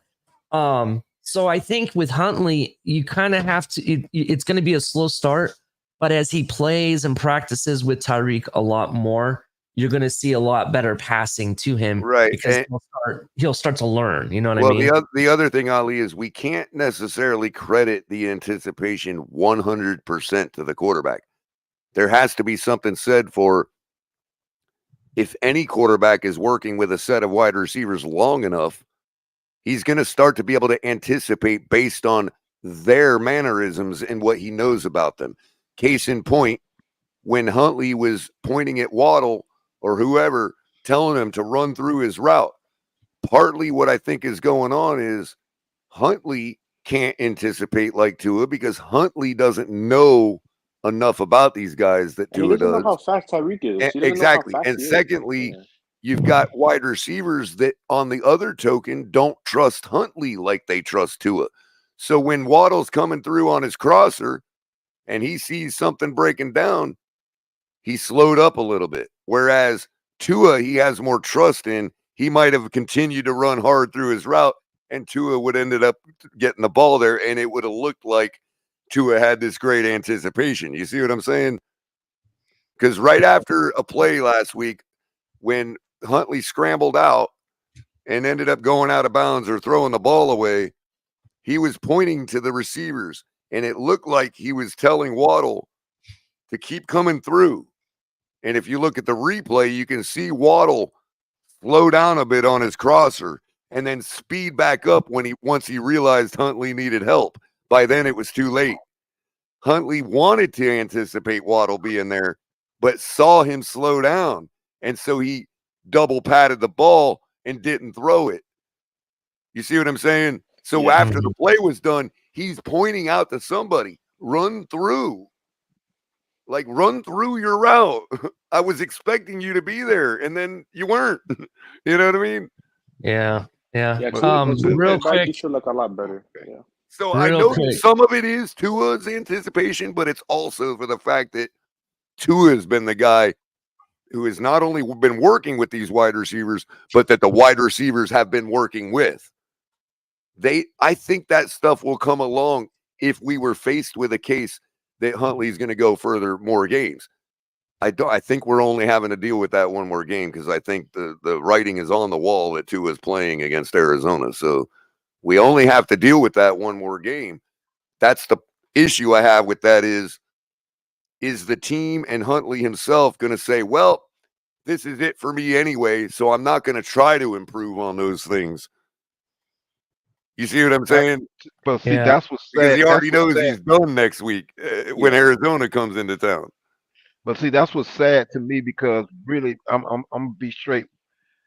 You know, when you bring in these quarterbacks, I mean, and like I said, we have Huntley, we have Skyler. You're talking about quarterback with different skill sets, and if we just put all the eggs in the basket with Tua, and I'm not putting down Tua because he has his own skill set which is unique. When you do that, you should be as a coach, you should be developing plays and skills for each of your quarterbacks that's on your roster because you Right. know if a quarterback goes down, you at least can say, okay, well, at least the backup quarterback has some I Right. have some plays that can elevate his skill set and what have you. And then also too, if I'm not mistaken, Tua is a left-handed quarterback, and Tyler is a right-handed quarterback.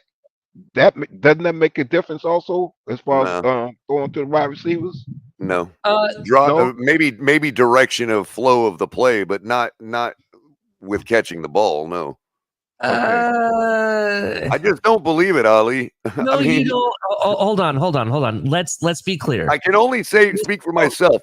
I do not care as a person catching an object from somebody what direction it's traveling. Yeah. For myself. I can only speak for myself. I wouldn't say the catching the ball is not like it doesn't matter which way the ball is coming from. To be honest, someone should be able to catch the ball, right? Look, but what does make the difference I is don't even the remember trajectory of the No, ball. That's right. the only By difference. the time the ball gets to me, I don't even remember who threw it. I don't understand. care.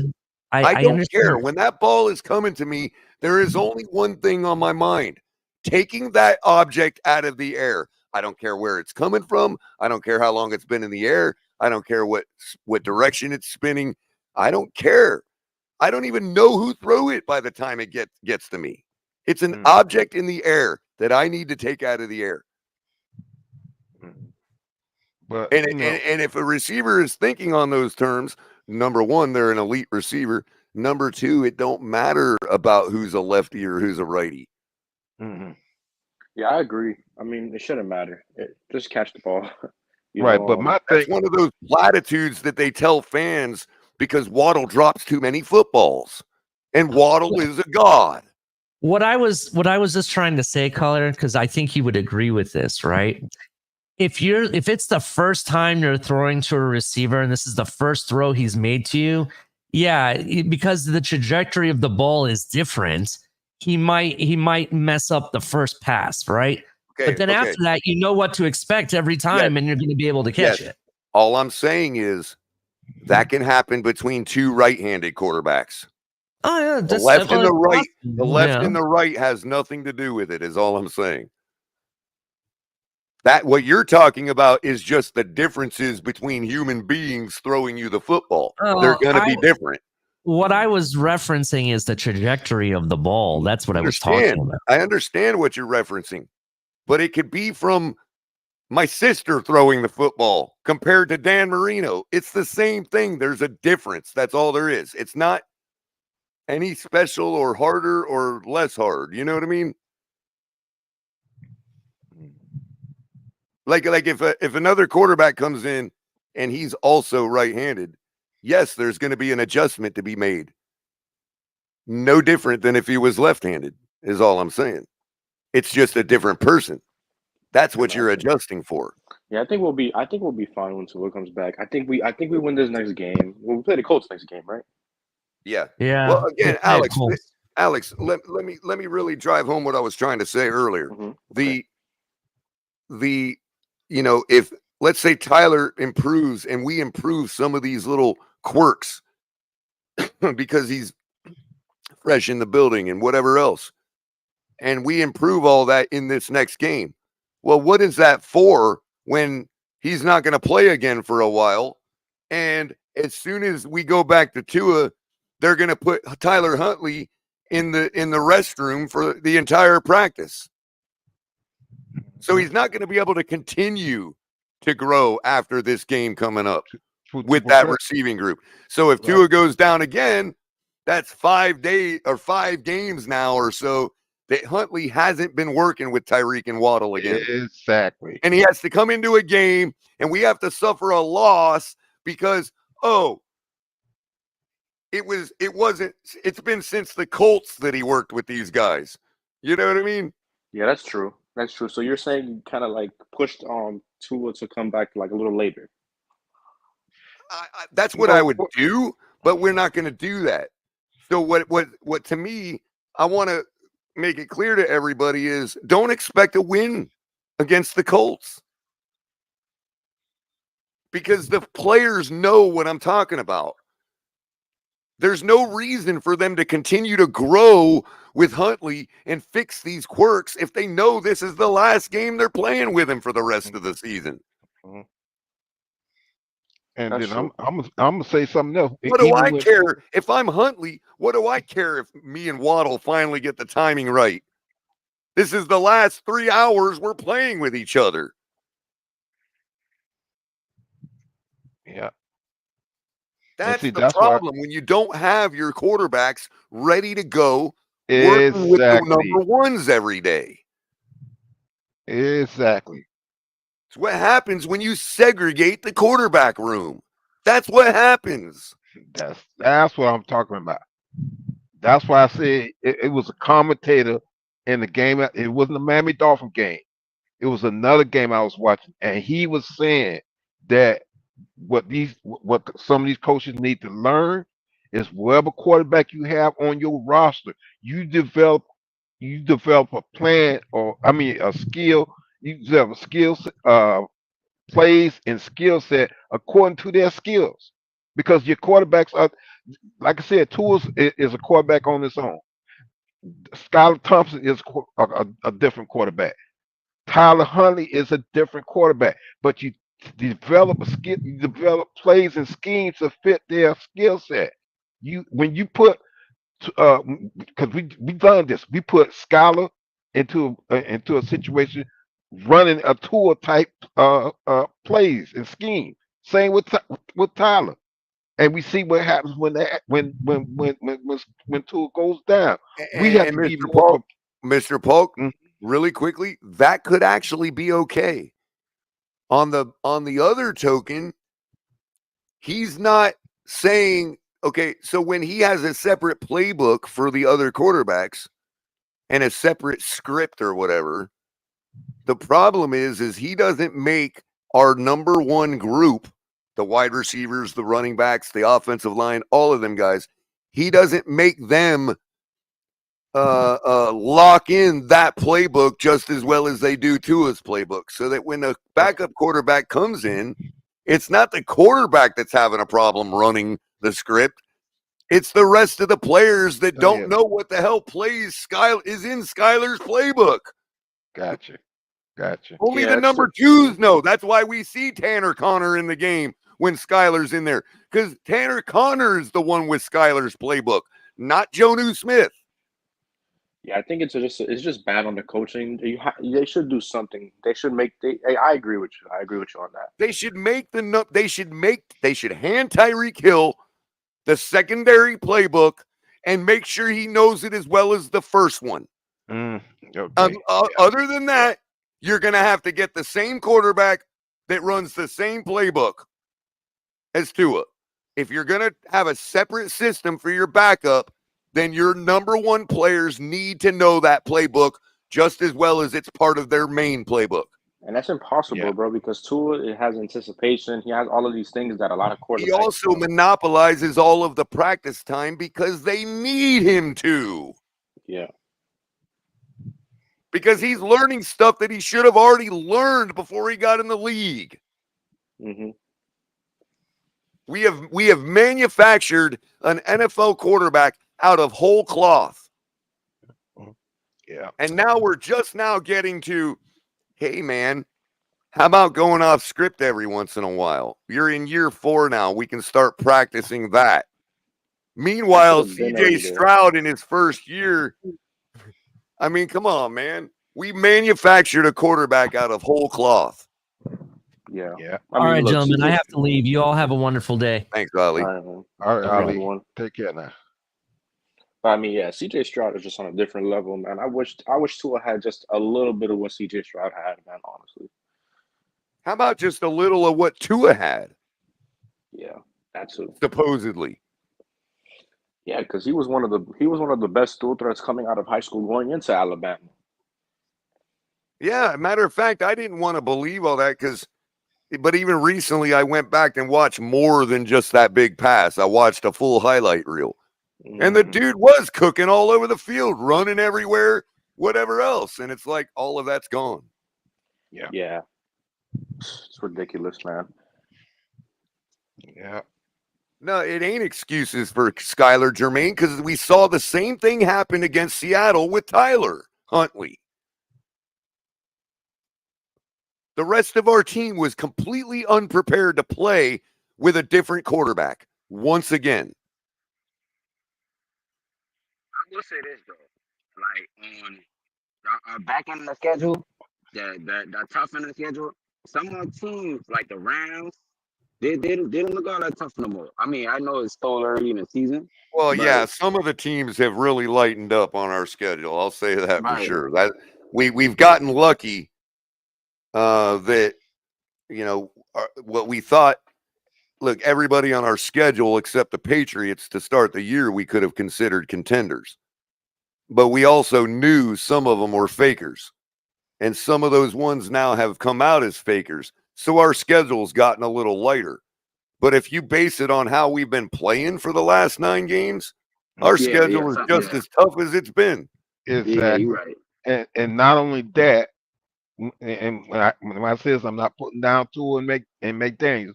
When Tua does come back, these other teams that we play already know how Mhm. to play against us. Right. Not only They that, already know. Mr. Polk, but what about Arizona? Do we immediately chalk that up as a loss because, oh, well, the guys haven't been playing with Tua for 5 weeks. So, Okay. now we got to get back used to that and all that. So, yeah, we'll drop a game And with a guys, bunch this of is the same excuses. Cardinals team that beat the 49ers as well. Well, the 49ers, Yeah. They ain't had no kickoff. they should have been beat the past couple weeks, dude. They're so Yeah. injury decimated right now. They're winning based on their fans' fingernails. Right. And 49 is another team that look a whole lot easier right now, too. I wish we would play them early in the season instead of later. Right. I did predict an Arizona win last week against the Niners, but I thought they would blow them out. I thought the exposure was going to be worse than it was. Kudos to the 49ers for still holding it together like they are. For sure. I just think, Yeah. like, bro, it's just hard to contain a mobile quarterback. I feel like every time we played a mobile quarterback, they just literally kill us. No, well, I'm gonna say this to me, and I could be wrong for saying this. When we grabbed Skylar Thompson, and I know it was in the low rounds. If we would have developed him, took some more time to develop him, along with Tua, besides just Tua, who knows how he could have turned out. Okay, the situation with Tyler Huntley. To me, he's even more of a dual threat than Skylar Thompson is. But the thing is, it's just like what I mentioned before. These are different quarterbacks, and just like Cole just brought up, the wide receivers have to adjust to the different players to me it just points back to coaching, and we have to really get better with this. Right. We have to get better. And ultimately, it leads right to the question, Mr. Polk, as to why Tyler Huntley hasn't been a Miami Dolphin for 6 months. Because we're looking at basic unpreparedness. Exactly. Yeah. And what it makes me wonder is, I'm not so sure that Skyler and Tyler Huntley and everybody that's not considered part of the core group, I wonder if they even are allowed I wonder if they have any more information of what goes on in the Tua room than we do. Ooh, that's good. Like, in other words, it's like it's privileged to even be standing next to Tua for the rest of our team. Yeah. You know what I mean? That's not right. That's not right at all. You can't throw the ball to Tyreek. He's for Tua.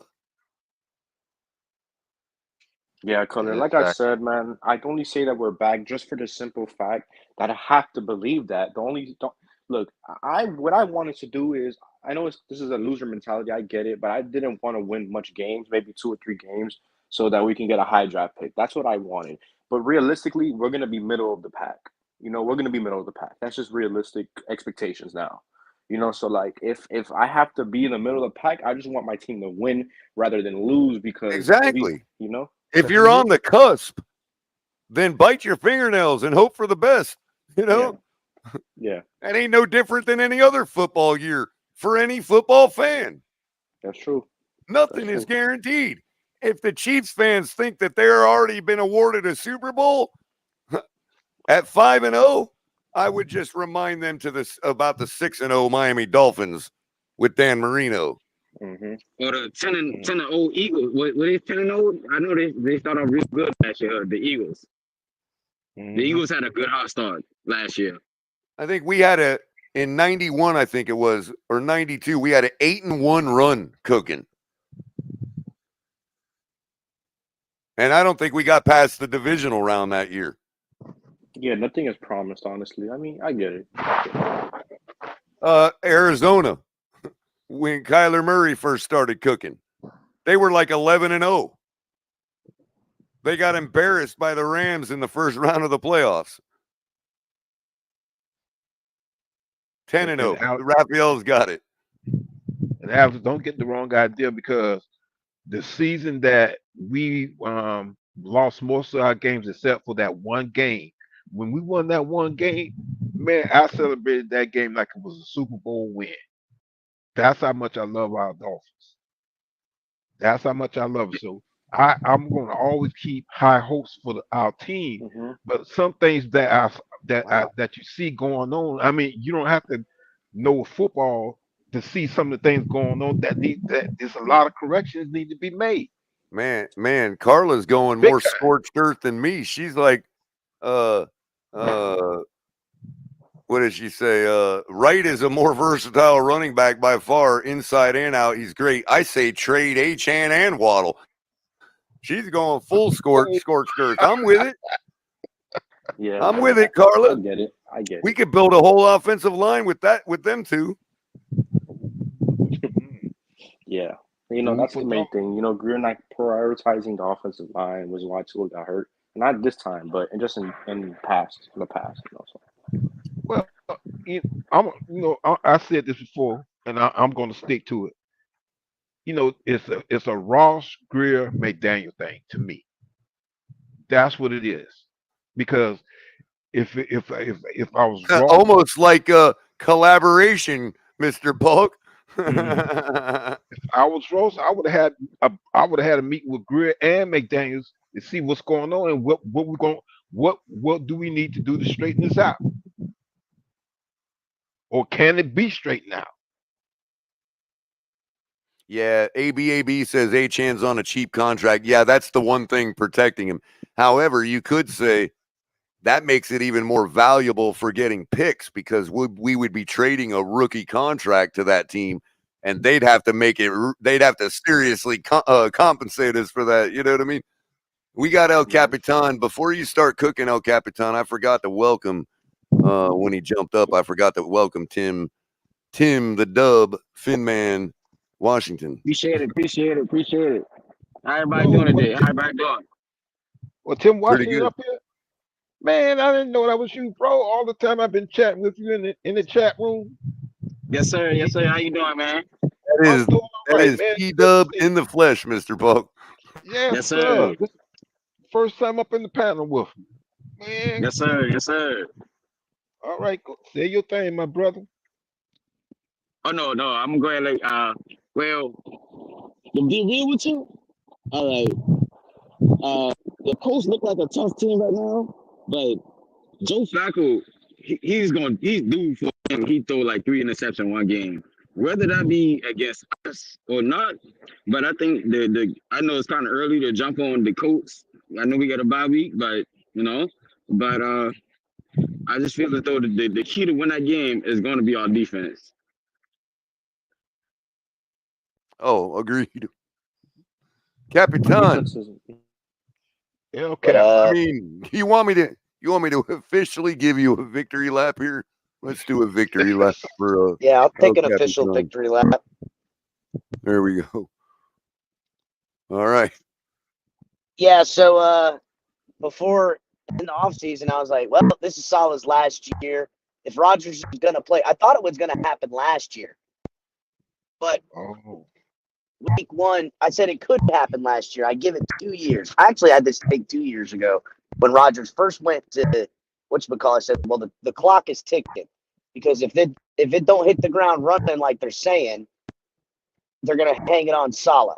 Well, last year Saleh got a mulligan because Rodgers went down the 3rd snap of the game. Then after that, when this whole offseason, I doubled down and was like, this is it. He got his mulligan year. Looked like crap. Defense didn't, the whole team looked like crap. Rodgers going to come back, and he's going to be the savior of the team. And if he's not, for any reason, it's going to be Saleh's fault. And Saleh is, just holding it down. And then they're gonna inevitably elevate Nathaniel Hackett as the interim. as I'm assuming, whether it's Nathaniel Hackett or not. And maybe, I don't know who their special teams coach is. Maybe they say that guy gets the job or something. But we already got the news, Cap. It's the defensive coordinator. There you go. Albrecht. Yeah, that makes sense. You have a defensive coach who calls the defense, head coach, leave. So you're going to make the defensive coordinator, who's probably going to be having a game plan and call defensive games for the first time ever, also be the head coach. So riddle me this, right? That means it's Rodgers' show solely on offense.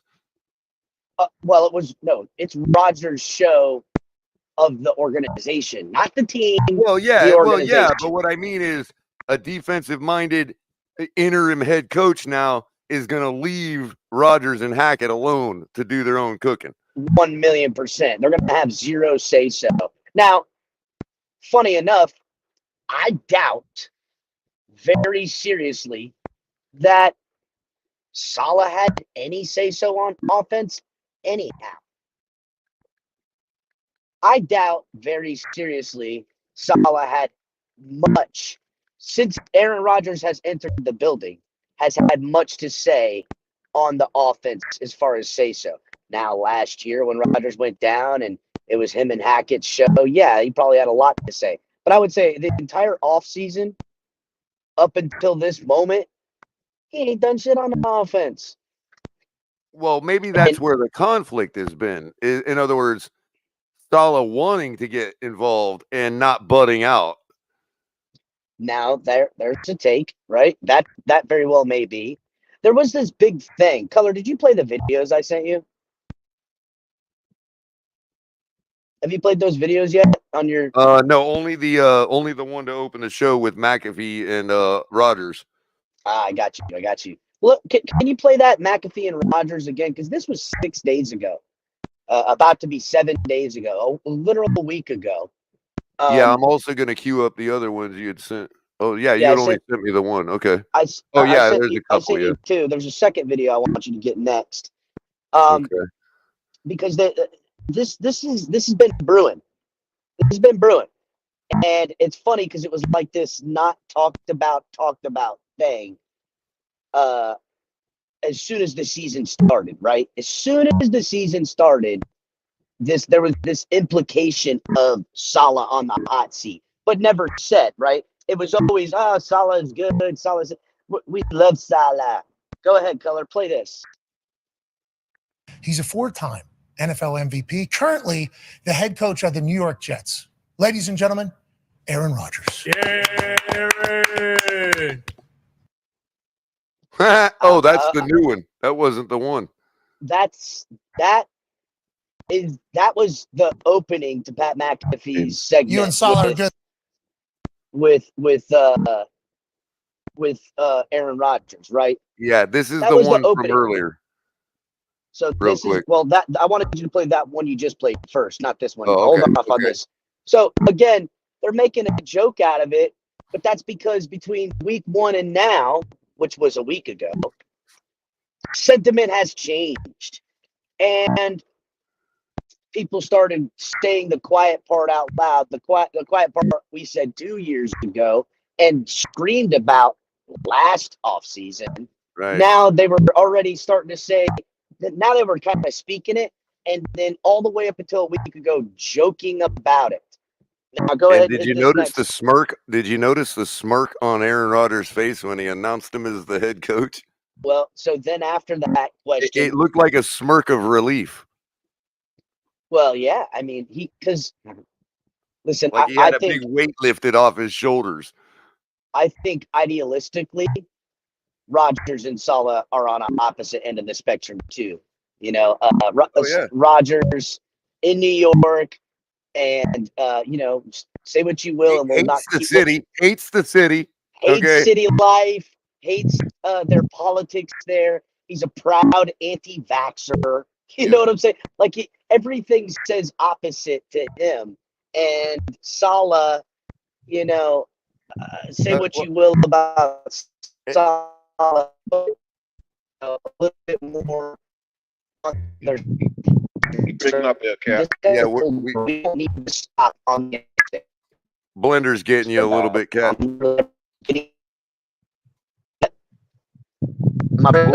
Blender's got you.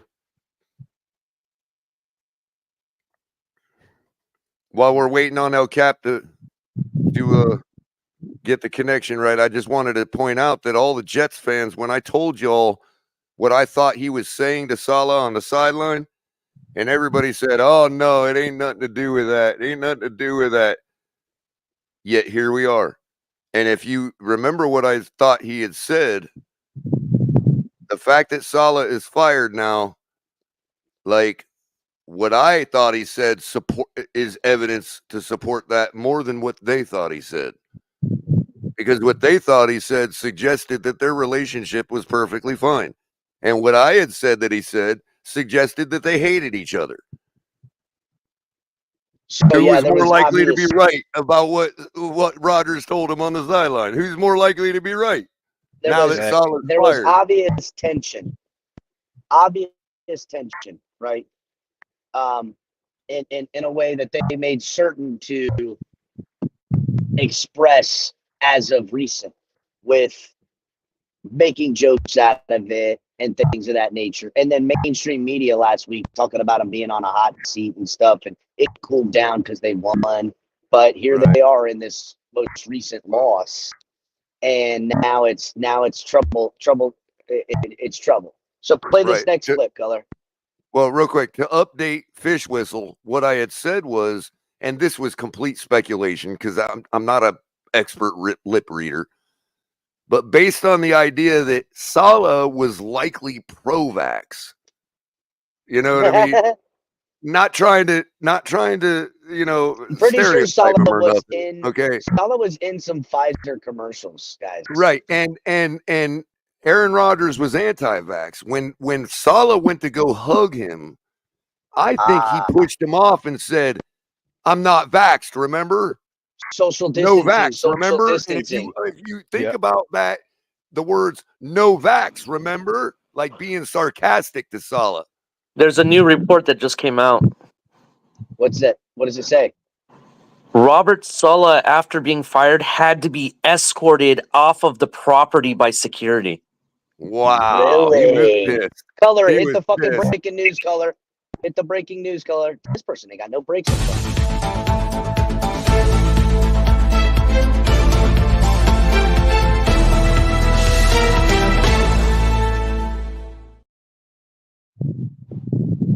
Yeah, according to reports, Robert Saleh was forced off of Jets property by security after being fired. Wow. I don't even think Adam Gase got forced out by security. You know what, though? But that's knee-jerk by the organization. I've been in that situation where you even say one word to them and they want to start flexing like that, dude. So I wouldn't necessarily think he got ornery or nothing. Well, hold on now. Are we seeing a pattern here with these defensive coaches as head coaches that just can't talk to people a certain way? Yeah, now they're going to slander him on the way out. Exactly. They're all meanie heads. And there was a report. There's a report. There's a reason they call it firing, by the way. Have you ever wondered why we call it firing somebody? Because firing is a synonym for gaslighting. You ever notice how when you get fired, the company puts all of the company's problems on you? Yeah, that's true. It's all on the last guy or on the last guy that got fired. It's called gaslighting, and that's why we use the word firing, because they're literally gaslight. It's an extreme form of gaslighting. Yeah. Also, I don't know, Culler. That seems a bit of a stretch, but I've been thinking about that the past year, Capitan. Wasn't it reported that Dan Campbell made that correlation? You know what I mean? Wasn't it reported when Dan Campbell was told that he would not be the next head coach after he was the interim head coach? He flipped the table over. I think I read that somewhere. Was that some fake news that someone put out? What it said was that he cried. That's what it was. I remember he cried? that. He said that he got choked up and cried and begged for the opportunity, and they fucking let him go. And I remember people making fun of him for it, and I was like, "Are you fucking kidding me? They fucking did him dirty like that? Right? They did him dirty like that?" And quick clarification, Cap. What I meant was it's the difference between telling somebody you're getting laid off or we're letting you go as opposed to we're firing you. Because firing I get the comes synonym, with the Color. I don't think we need to gaslighting. go. You see I don't what think I'm we need to saying? go further down this rabbit hole.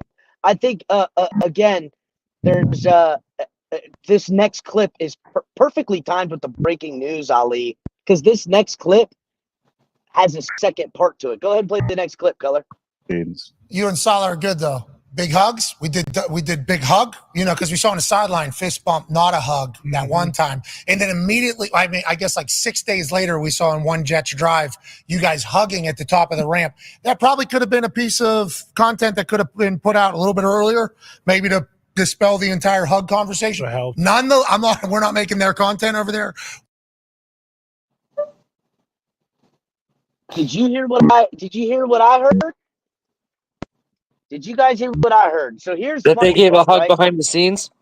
No, they were in the locker room hugging, and that video came out 6 days later after the debacle 2 weeks ago, where they didn't hug, and everyone was like, "What's going on? They're having problems." Blah, blah, blah. A week later, the Jets put out them hugging. The Jets let him get eviscerated by mainstream media and Jets haters and their own media for a full fucking week, and then a week after that, correcting it, fire the motherfucker. They've been wanting to fire this guy since last year. I promise you. And they wanted to fire him the year before that, bro. Listen. This is no secret. There should be no reason why Saleh will be surprised that he got let go. They're saying, "Oh, he was so surprised." Really? They've been trying to get rid of you for 3 years. Yep. So does Saleh go back and see the Thanks for DC of that, San Adam. Fran? Did he? Did he go to San Fran? I'm saying, does he? Well, I was speculating that maybe we should pick him up as an assistant head coach. I don't know how you guys feel about it. Oh my God, I would love that. I would love that. That's what I'm saying. saying. The only way that's happening is if our DC gets promoted. No. Bring him in as an assistant head coach and some other titles. Right. And then as soon as Weaver becomes the head coach, Saleh becomes our DC. Weaver's not being the head coach, Color. If Adam Gates, goddamn, what a fucking Freudian slip there. What a Freudian slip there. Was it a Freudian slip though? Good Lord, bro. If fucking Mike McDaniel goes, so does everyone else, other than Chris Greer, bro. Well, everyone in the coaching staff and Tua, and everyone else is up for debate at this current juncture, right? Because of all the contracts that are on there. Yeah. Chris Greer and the guys who got re-signed and the guys that are still on cheap deals, all stay. No matter, and then we'll figure that out by who. Then look, the way I look at it, the reason I would want Saleh here, just for clarification, because everyone's like, "Why do you want this guy? He was a Jet. I like the mud, blah blah blah." The one thing that was consistent with all 3 years is that the Jets have had one of the top 10 defenses in this league, and I would love to just keep that moniker going with us. Not just the top defense, but a team that showed a propensity to run the ball downhill. That's it. They had that first part of the West Coast shit kind of down. The power running game and the fucking the power defense that they have. So whatever. I don't know. I like Saleh. I like a fucking guy that's an asshole. I don't like that he, seems to be whatever. I don't know. There's other stuff I don't like about him, but we could do worse. I like Weaver. Fuck Saleh. I mean, the guy's got a great namesake, Hey, I had to go back to work. The guy was named after a winner. You leaving, Tim? Yes, sir. But I'm gonna leave y'all with this thought right here. You think the defense, the Jets defense, took a big hit with Saleh going? Like, you think Quentin Williams? I was just about to ask that same question, Tim. Thanks. Because I don't know. Just from the Brian Flores experiment, well, not from the experiment, but just when we had Brian Flores, we had some players that was really cool with Brian Flores. Do you think that you see that same thing happen to Jets? Will it divide the locker room? Offense versus defense. Will it? That is very good question. Basically the question there. Yep. The memes have already been going. The memes have already been going comparing Saleh to Flores. But I gotta go. I'm gonna be listening to y'all, but I was about to Yeah, work. great Have a good question, day, Tim. man. Thanks. Great question. All right, Tim. What a mic drop by Tim. Huh? Great job, buddy. Tim watches the show. He knows exactly I what type know. I of see Tim in questions we chat like all to the ask time. here. I'm glad he comes up on the morning panels. I know he's popped up here a couple times with you, Culler. Oh, yeah, So, and he's been a regular in chat for a few months now, Yeah. man. yep, he's been in there. But so here's what I would say to that, right? I don't know, like in the beginning, no. And what I know this. I don't know who the Jets are playing this week, but they're gonna win. Matter of fact, Culler, we need to get on that shit now. They're playing the Bills. I'm dead serious. Jets are beating the Bills this week and going to be number one in the division with a victory over the Bills. Right after firing their head coach. Mark my motherfucking words, ladies and gentlemen. 44-12.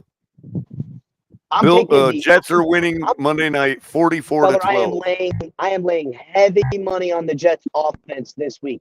Now the defense, they'll feel fine about the changeover. The team is going to switch into from a defensive ideology with a veteran quarterback to now a full offensive ideology. Where it will go wrong ultimately, and this is so Michael K ain't gonna like that. I don't give a shit what Michael K don't like.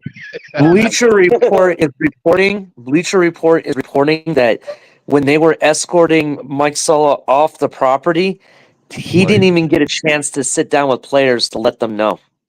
That's the gaslighting part. Dirty, bro. That's the gaslighting. They did him dirty, bro. I wanted a chance. All I wanted was a chance to make sure that I didn't accidentally drop one of my flash drives in my service van, bro. And just for asking for that grace, they threatened to call the police. When you got let go? Yeah, that's the type of gaslighting I'm talking about. They didn't want you to go set fire to the right, van, right. You know. Yeah, that's crazy. So look, that's how it's gonna. When this thing will rear its ugly head is in game time management late in the year with collapses on defense, and when Aaron Rodgers now king shit, no one stands in his way. There is no crown higher than his because an interim head coach ain't nothing but a placeholder. Everybody and their mother knows it, and Aaron Rodgers is running this bitch now. He will be on the defense's ass late. Culler, someone click the fucking timestamp because I'm giving you the fucking narrative here. I already told you about what was happening this year with Saleh. I'm gonna tell you what happened with the Jets the rest of the year now. So listen up. 2 hours 16 minutes into listen the fuck up, okay? I'm telling you what's gonna fucking happen. Jets are gonna look great. Well, we should be able to find it based on the audio wave link now because there should be a spike in a peak with you just yelling right there. So we'll be able to locate it in the audio waveform. Yeah, and Suicide could shut up. It's a fucking hurricane in the state, you dumb fuck. Okay? It ain't Cricket Wireless. Ain't nobody got no bullshit. Anyhow, as I was fucking saying. It's all right. Suicide uses Boost Mobile. Oh, goodness. Whatever. Doggone Michael K. He's texting us on a CB radio right now. Don't listen to him. No, they use the Niagara Electric Co-op. Yeah, Doug. Your fucking power. Your power comes from Canada. Right. Damn, ain't that a fact? That was kind of. Hold on. Let me give the narrative. Yeah, go ahead and finish because I got a comment after that. Go ahead. Right, yeah, I want to give the narrative real quick. So the team will win this week and be number one in the AFC East. And from now until about the final quarter, they'll be, hovering in the top. They're going to be, the whole media is going to talk about, this is it, the change. Saleh was the problem. Holy cow.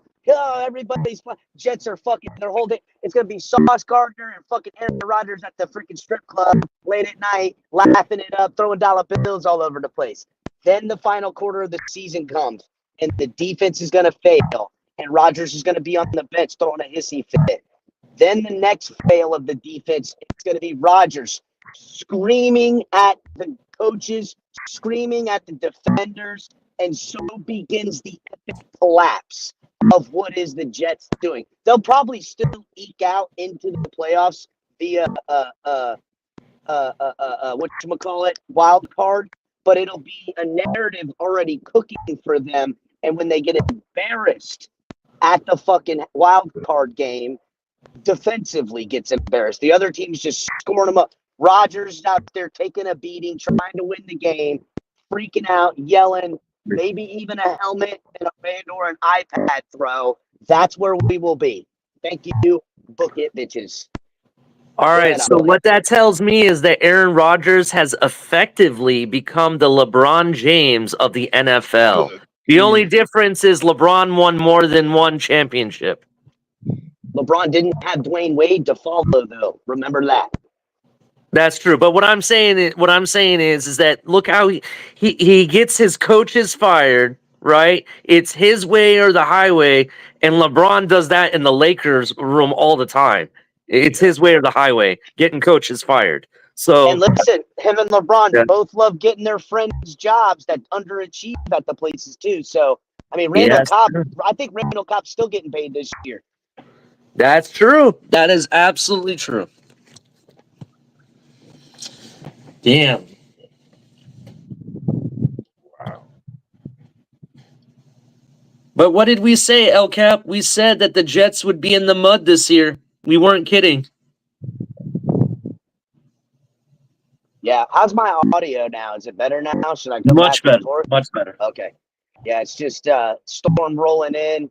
There's about 450,000 people on the interstate in this area going north. I had to get off the exit and get away from everybody.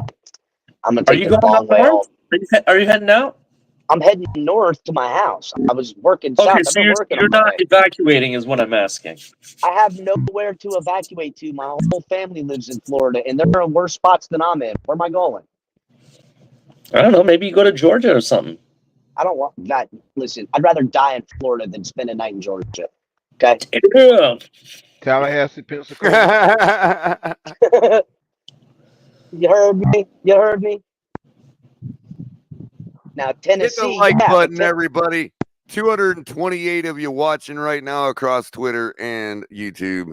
Come over and hit the like button. By the way, 228 happens to also be my birthday. So Michael K says he has a garage floor you can use.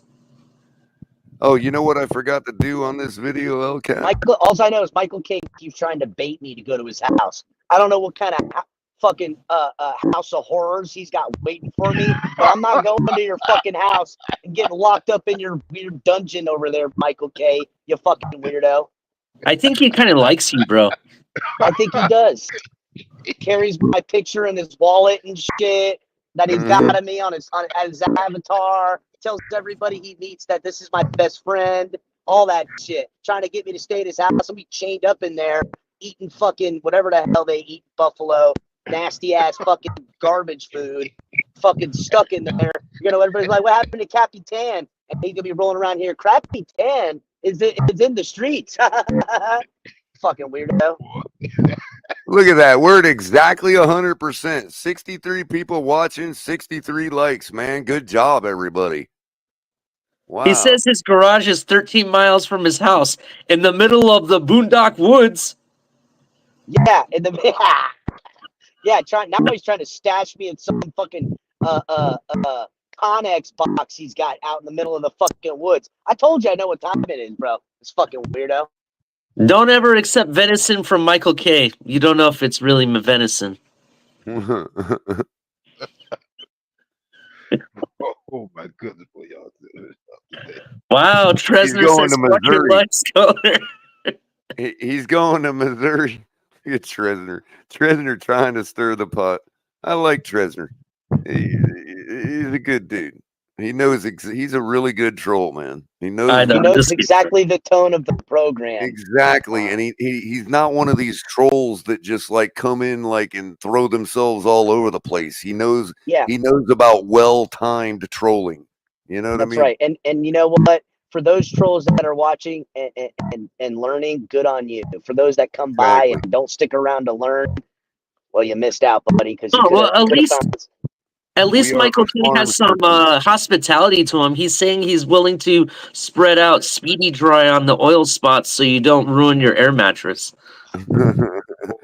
Look, Dan the I'm gonna- Dan the man from 40 Dan the man 44 says, I used my finger for something other than picking my nose color. Progress. That is a step in the right direction. See, we are the troll farm system here at the Finn's That's Tailgate. right. All of the That's right. trolls you see, all the really good trolls around the web came Yep. from the Finn's Tailgate. That's our coach. That's our coaching Yeah. tree, bro. Yeah, we That's our coaching tree. we put out the Wes Welkers of trolling. Fucking right, buddy.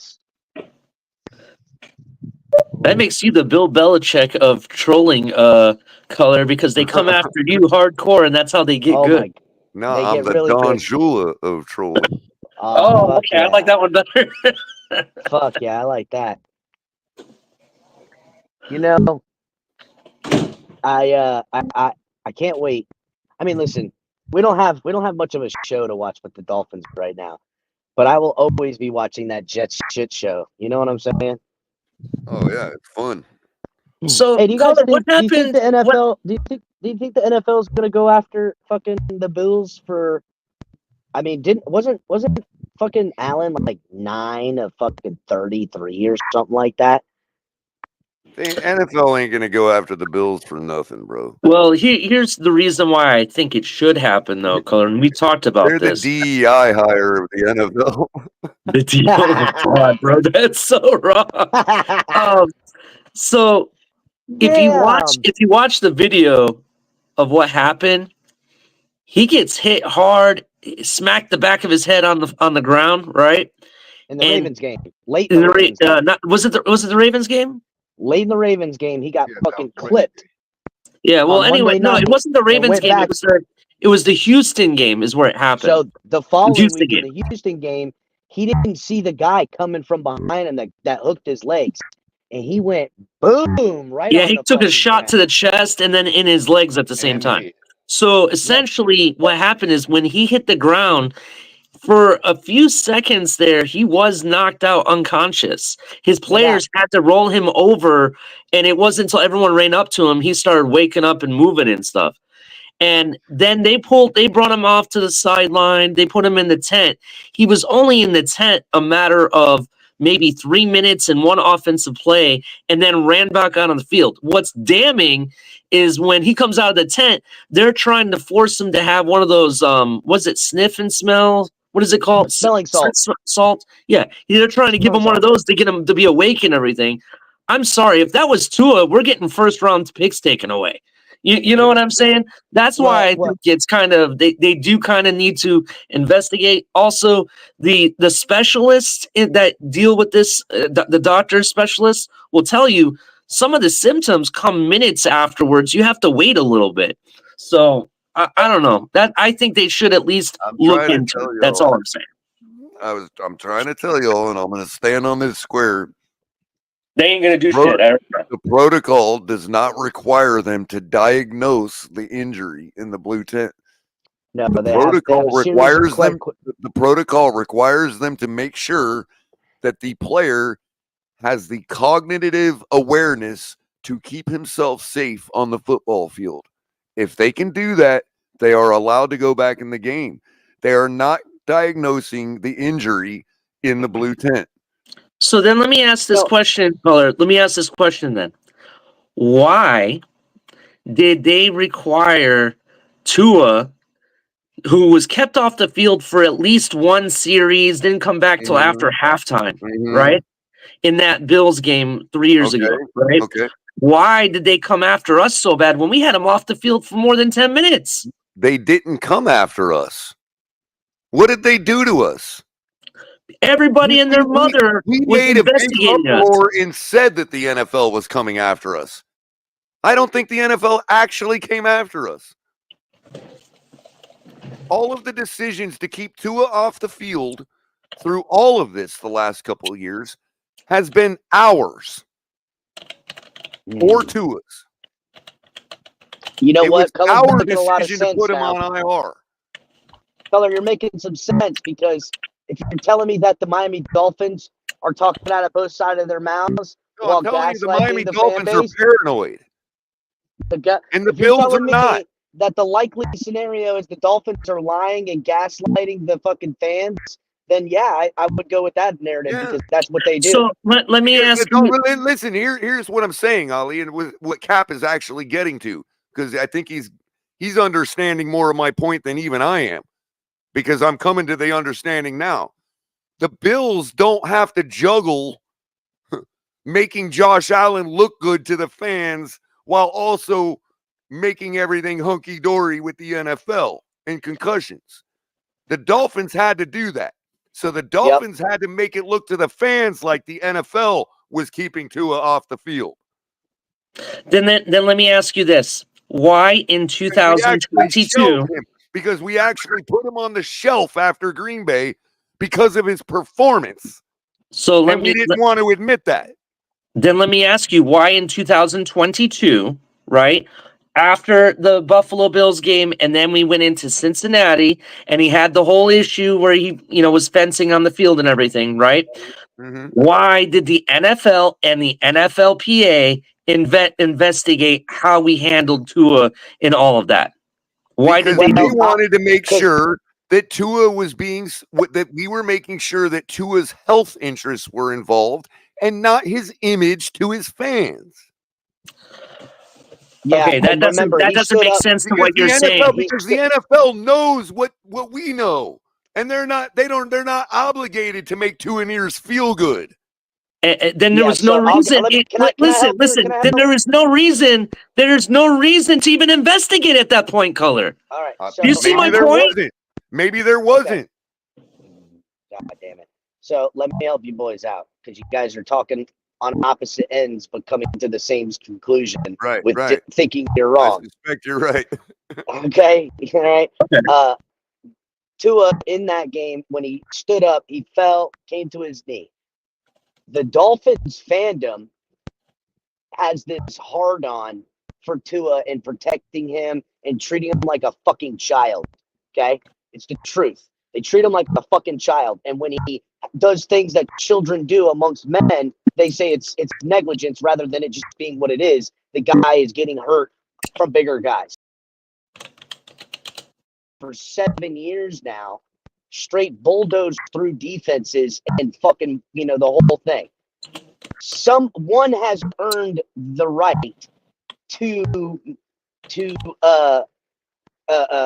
get deference from a head injury, from what he can withstand, while the other has the propensity to show that we need to fucking baby him. And that's where the narratives placate to the fans. Bills fans, if Josh Allen went out in the Baltimore game, right? Or even in this last game, Bills fans would have went after their quarterback, calling him a pussy and saying he lost in the game. If Dolphins fans put Tua back in right away, they put him. They didn't put him back right in, Culler, in the Bills game, but he got hurt in the fucking the Bengals game, and they fucking went after the organization for not keeping him out from an injury the week prior. So that's the difference in the fandom. Here's the evidence of all that. When Tua went down against Cincinnati and was fencing and all that, something that other players have done before and actually come back into the game. Okay. People will crowd around them till they stop fencing and they come back and they'll walk them off. Eventually they might come back in the game. Come back at halftime. But when Tua was down fencing, because it looked like he literally died on the field, okay, that's what it looked like to people, they brought in a stretcher and in a paramedics truck, okay, and they stopped the game, okay. When Tua went down this time, he went to the sideline, and then what did you have? You had Mike McDaniel rushing out to the field. You had people tearing up. You had McDaniel kissing him on the head as if he was saying goodbye to him. There was no blue tent. There was Tua slowly walking back to the locker room, and we haven't seen him since. That was our choice. We could have put him in the blue tent. We could have tested his cognitive abilities. And if he passed, we could have put him back out on the field. That's what the Bills did. They didn't make fanfare about it. They didn't show Josh Allen slowly walk into the locker room. You didn't see McDermott rush out onto the field and kiss Allen on the head and all this other stuff. He went in the blue tent. He did the sobriety test, basically, passed it, and they allowed him back out on the field. Facts. Cold, hard facts. That's the protocol.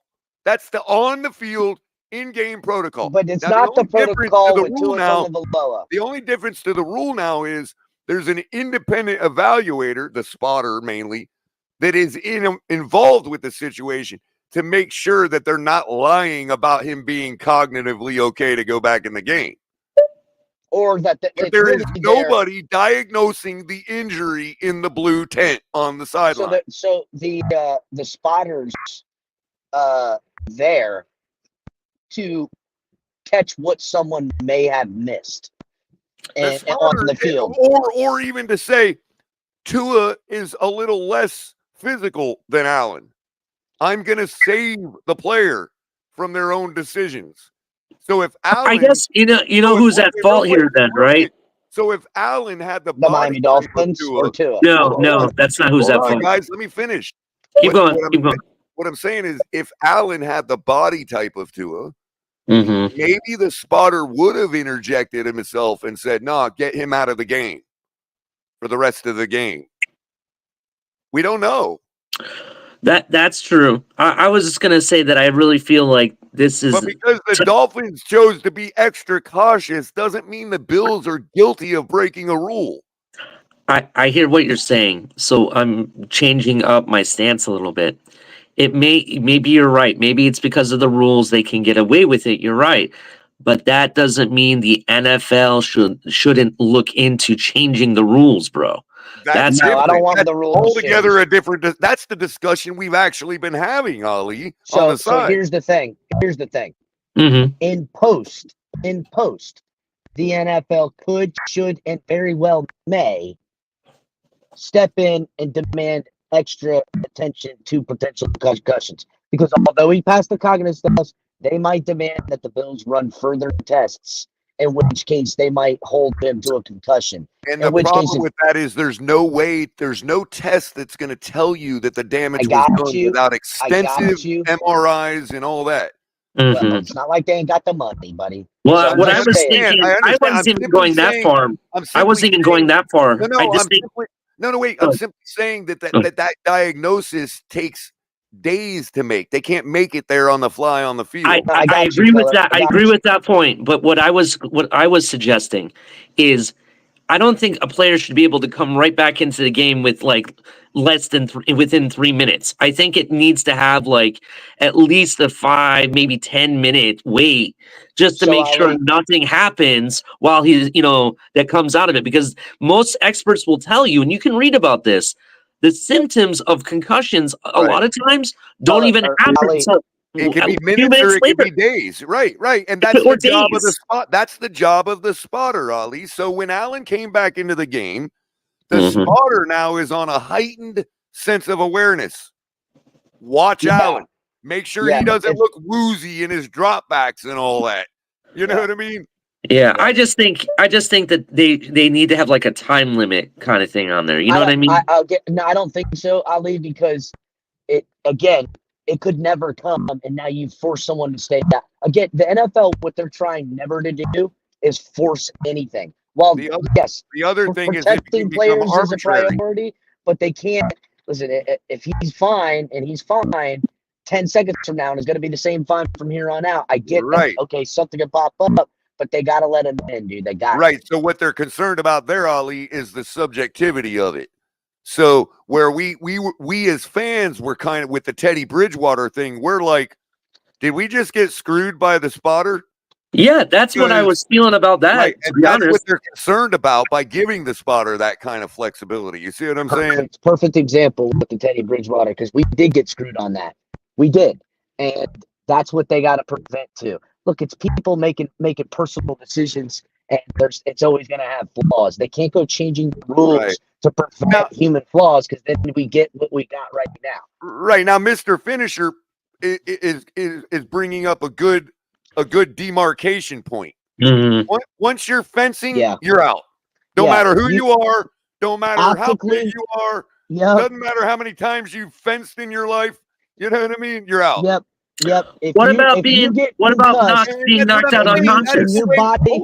Hold on. That's exactly the way we handled it in Cincinnati. He was fencing. The paramedics came out and carted him off the field. You know what I mean? He's not coming back.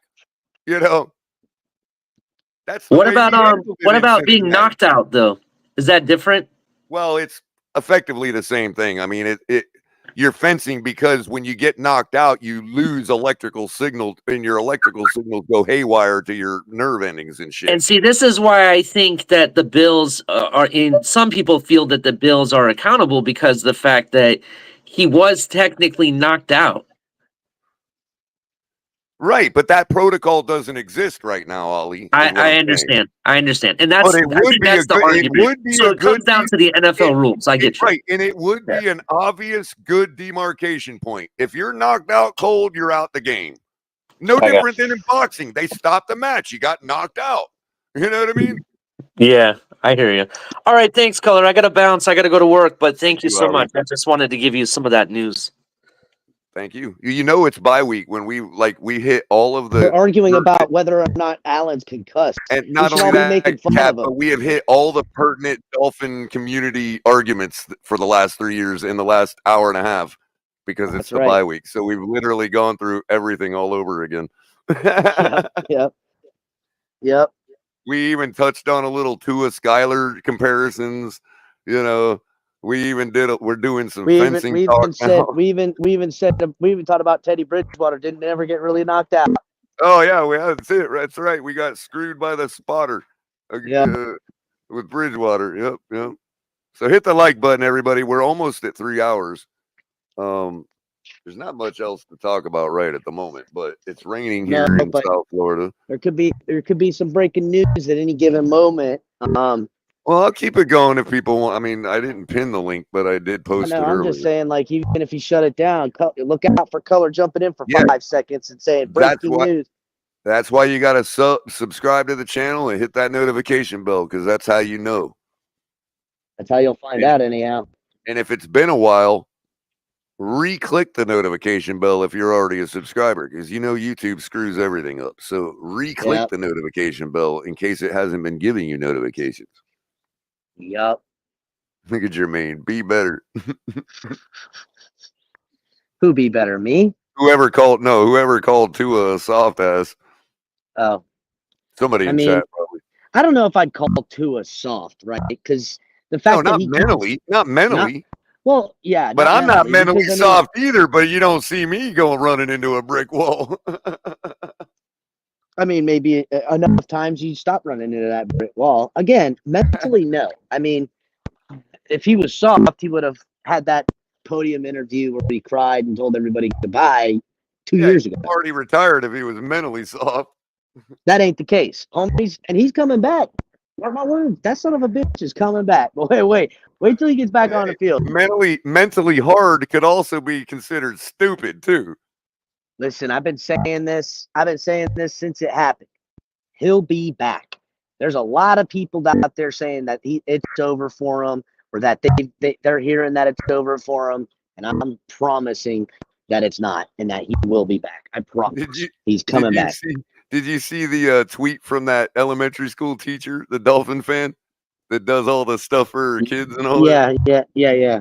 And she's holding up a garbage can and she says, "Who are we talking about today?" or something. Yeah. And level 2 noob tweets in, "Our offense." And she actually replied to him, "Nope." Yeah, I'm on a text thread with her, a DM thread with some other people. So she's super nice. So I gave her an answer. I said, "Anybody but the Chiefs." We'll see if she responds to that one. At least she engages. That's cool. Yeah, she's a nice lady. But yeah, we got this storm coming. I got a lot to do. I got to start fucking getting all the shit from outside inside. But we yeah, we're I don't getting know, a maybe, blob. We're getting a blob right now from that stuff that's feeding out to that new storm out in the east.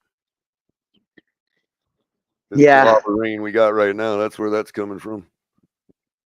we got shit everywhere. I need to get it all throughout the yard. Yeah, you're right in the zone, man. The storm yeah, surge warning. Oh yeah, it's coming to get Capitan for sure. I'm more worried about Lou, honestly. I texted Lou today. I was like, "Yo, you holler at me He's if right you in need the me, but path, dude. he's Shake right there, too. bro. Shake money too. Shake's gonna get hit, but Shake will be good. I think Lou's get the eye gonna pass over Lou. Yeah, Shake is. I saw Shake in chat this morning. Earlier. So the storm track has been updated. We're back to where it was last night, right? Just basically right over Bradenton, splitting Sarasota and Bradenton, right at the south shoreline of Tampa Bay.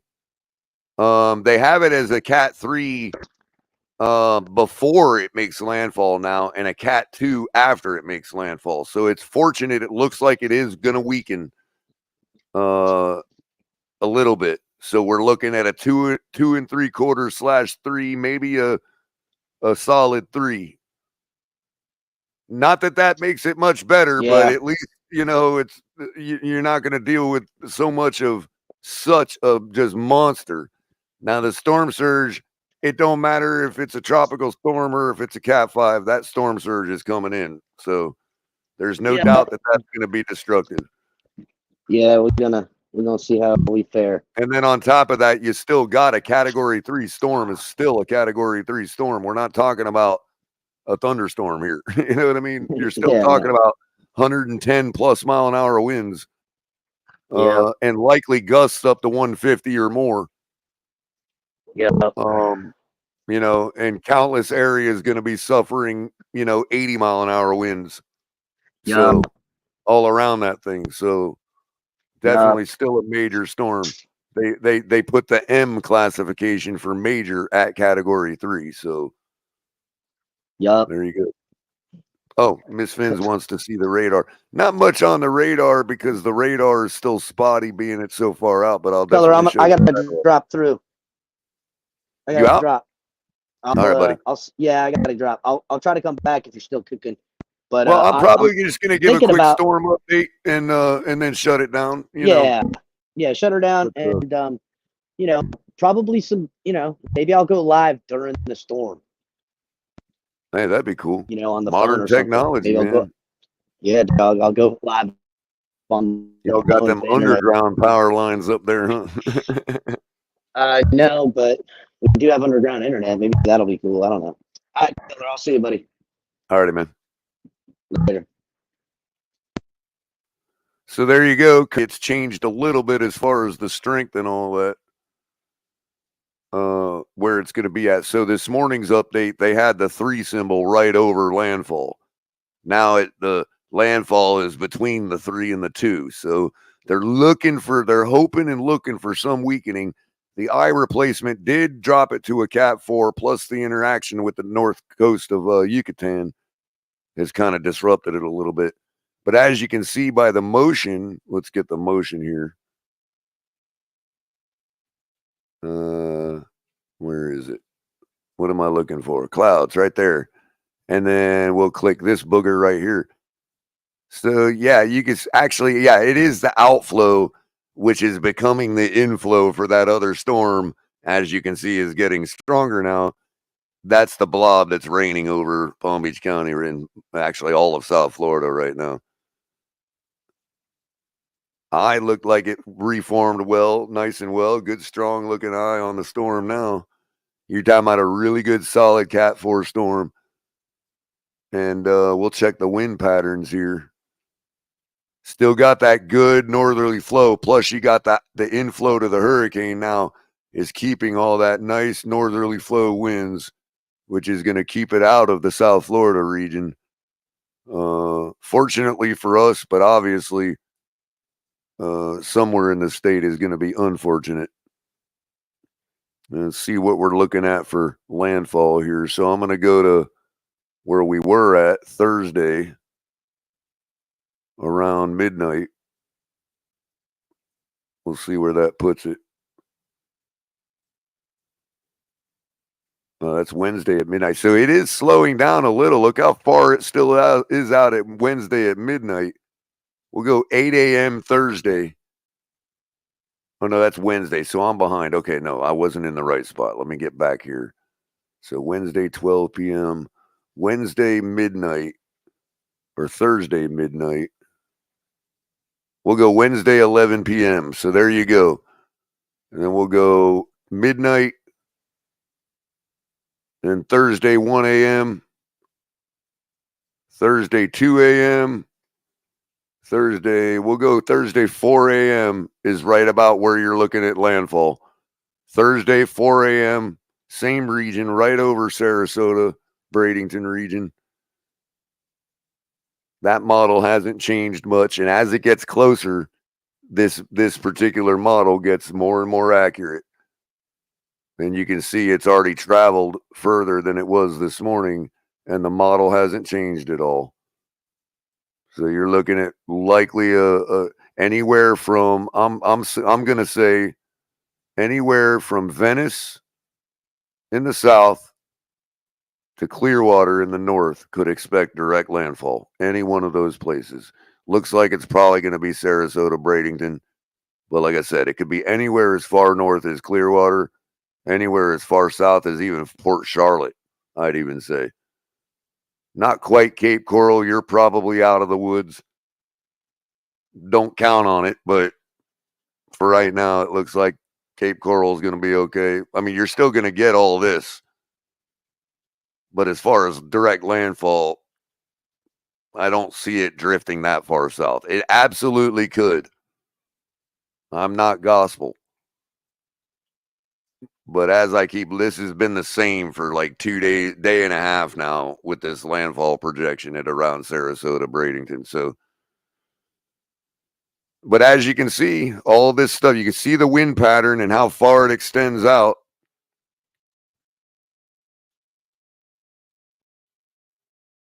By then, everybody on this side of the state will know because the wind will be coming out of the due south. We'll know. Actually, we're going to have southerly winds for a while now as the storm moves through. Let's draw it back a little bit. So our winds will be coming from the east. And as it gets closer, you can see the winds on the east coast start shifting to the north as the storm approaches. And by the time the storm makes landfall, we'll almost have a due south to north wind. Then, of course, once it clears out, what's going to happen as it makes landfall, you see what starts to happen? All of this starts going westerly, and all of this in South Florida will become blue skies and sunshine while that storm clears out. And it does look like they have it merging with that other cyclone. Let's see, where did it go? Okay, no, they don't. So here's the other cyclone. It should be way off there by the time Milton moves through. So as Milton is through, once it exits out, let's see where that other cyclone is at. Way off by Bermuda. So they're not going to merge, but Milton is going to follow its path right behind it, basically. So a few days later, you can see that one's almost going to be dissipated, extratropical. And Milton's going to run right into its feed line and suck all that in. Although, I want to see what happens later because you got, let's say, Saturday. Okay, so it is expected to move off into the Atlantic. So no worries currently for the eastern seaboard of the United States. Okay. So the rest of the country is out of the woods once this thing moves off into the Atlantic. And as you can see, the nice cool temperatures coming in right afterwards. Look at all that blue. Gonna have a nice fall day for cleanup. So that's the latest. Here's the radar right now, as Miss Fins requested.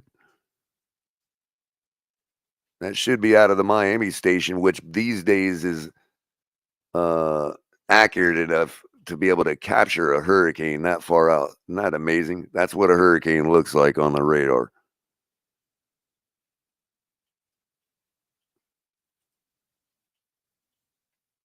Pretty neat.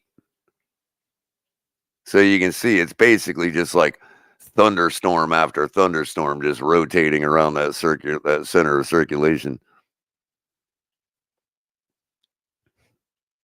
Well, tomorrow, see, Michael K., what you got to realize is at the front edge of that storm for about a half of a day or more, depending on how fast the storm's moving.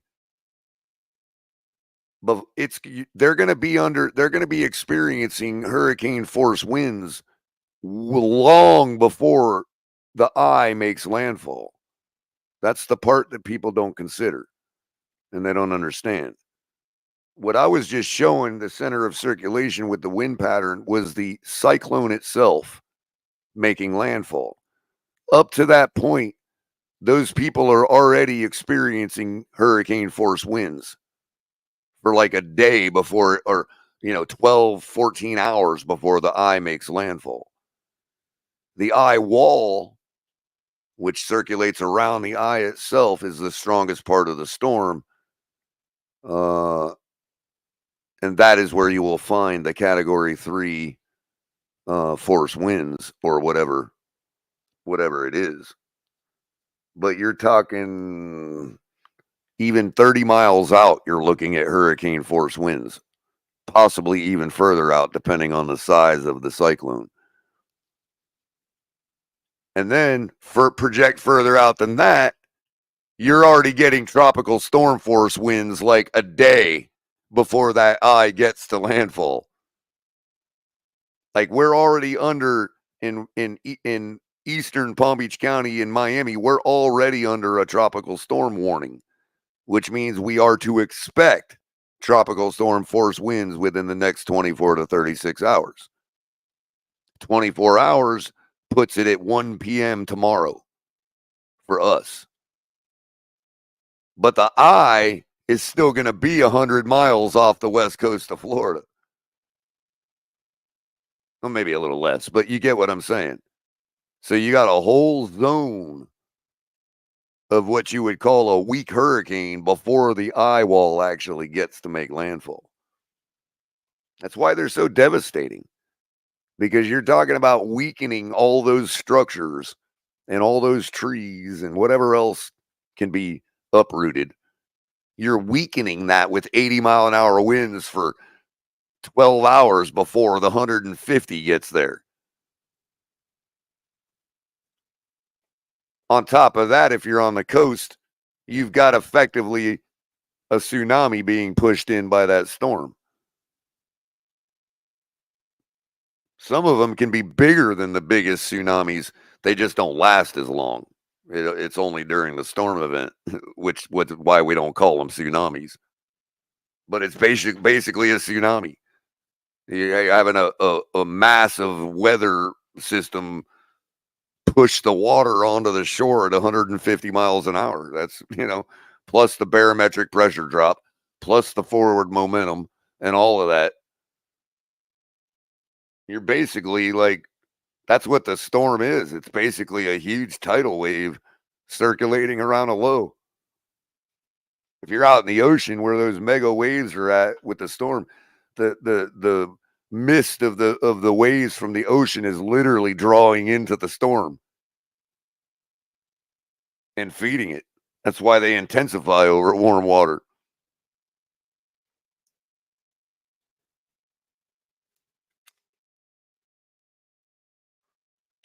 But that's the latest on Milton. Everybody, just don't be stupid. Pay attention to the watches and warnings. And if you're not You know, if you're going to be affected by the storm, but you're not in its direct path, as I always tell everybody, pay attention to the skies. There can be dozens and dozens of tornadoes through this whole event. Serious tornadoes. That's usually how we get them in Florida. Like right now, I'm in Palm Beach County. We literally could get a tornado right here, right now. We're not in a tornado watch, but they will be coming soon as the storm gets closer. So always keep that in mind. It's a huge event. It's not the worst catastrophic event in the history of mankind, but it can be if we're not paying attention. Especially if you're getting your news from Twitter. Just go to the National Weather Service's website, look at their warnings, look at their radar, look at their weather maps, and just, follow the experts.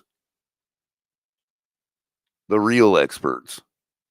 Fortunately, the National Weather Service has not been corrupted by, those forces that have taken over all the other institutions. You can trust them. I get the fear mongering. You want to make sure people are freaked out so they just leave.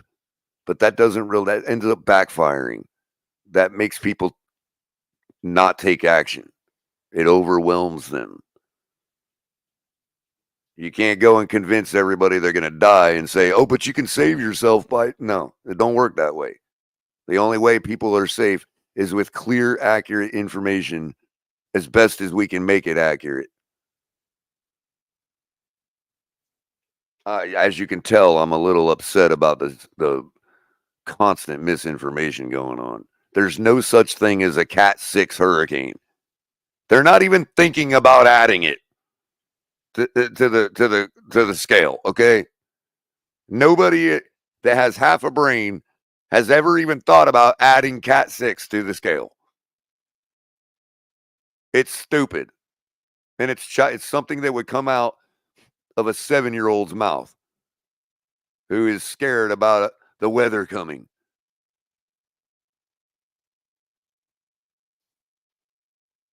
Hurricane Camille, 1965.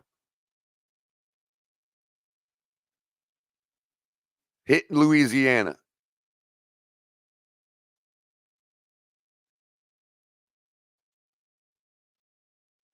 And, they don't know anymore. They've rewritten history that nobody's sure. But I've read several publications in my life that had reported wind gusts of 220 miles an hour in that storm.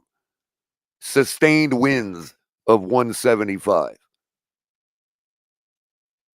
There's no such thing as a Cat 6 hurricane. If there was, we've already had several that would qualify. So please stop with the misinformation. There is no way for the government to create a hurricane. Okay? They can't even get the mail right. Well, actually, I shouldn't say that. Sorry, crypto. They get the mail right. That's about the only thing they get right.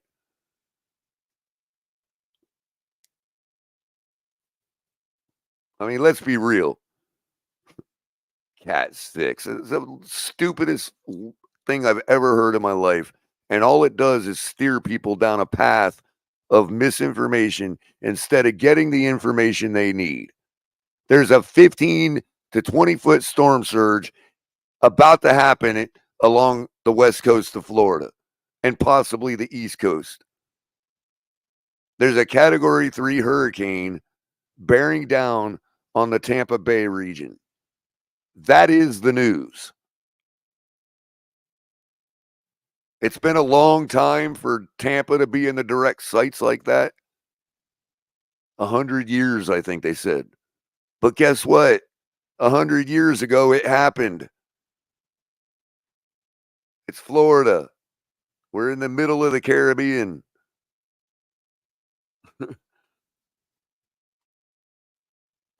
I would have expected, if I lived in Tampa,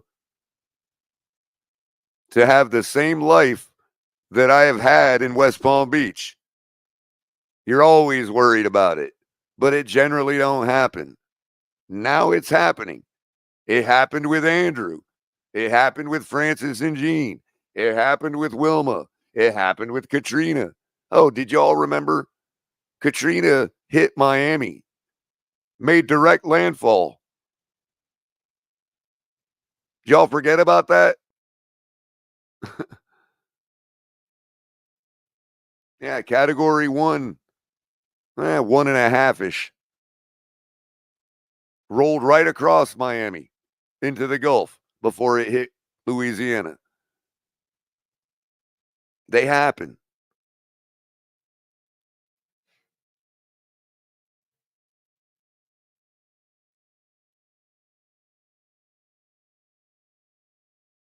Exactly, Adam. They don't rate it on damage like they do the Fujita scale. Now, NOAA and the National Weather Service website has revised a lot of stuff about Camille. They're saying nobody knows and that there's no valid information of any clocked wind speeds and that all the anemometers broke, which are usually rated at about 155. So now they're saying there's no way to know how strong Camille's winds were. You know what I mean? But back when I was growing up, there's several books that I've read that talked about that event that clearly said they had clocked sustained winds at 175 with gusts into the 220s.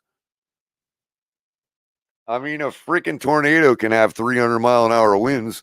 It's not out of the realm of possibility, you know, for that to happen on Earth. Now, they do, as Mr. Polk pointed out earlier, they do adjust stuff based on a Fujita style system where, for instance, Hurricane Andrew, they could only say was a category 4 because the hurricane hunter and the radar and all the tools told them sustained winds of X, and that made it a category 4. Now, looking at the damage, assessing the damage after the storm, finding anemometers that were broken, stuff like that, they said based on the damage, we have reclassified Andrew as a category 5. Exactly. They do use the Fujita style afterwards to reclassify hurricanes, especially if the damage is way different than what it suggested it would be. Oh, sorry, Shake. I forgot you can come up anytime you want. I got the link down, so I'm just like clicking add everybody. I see your eyes. Let me know. Give me a thumbs up if you need me to add you.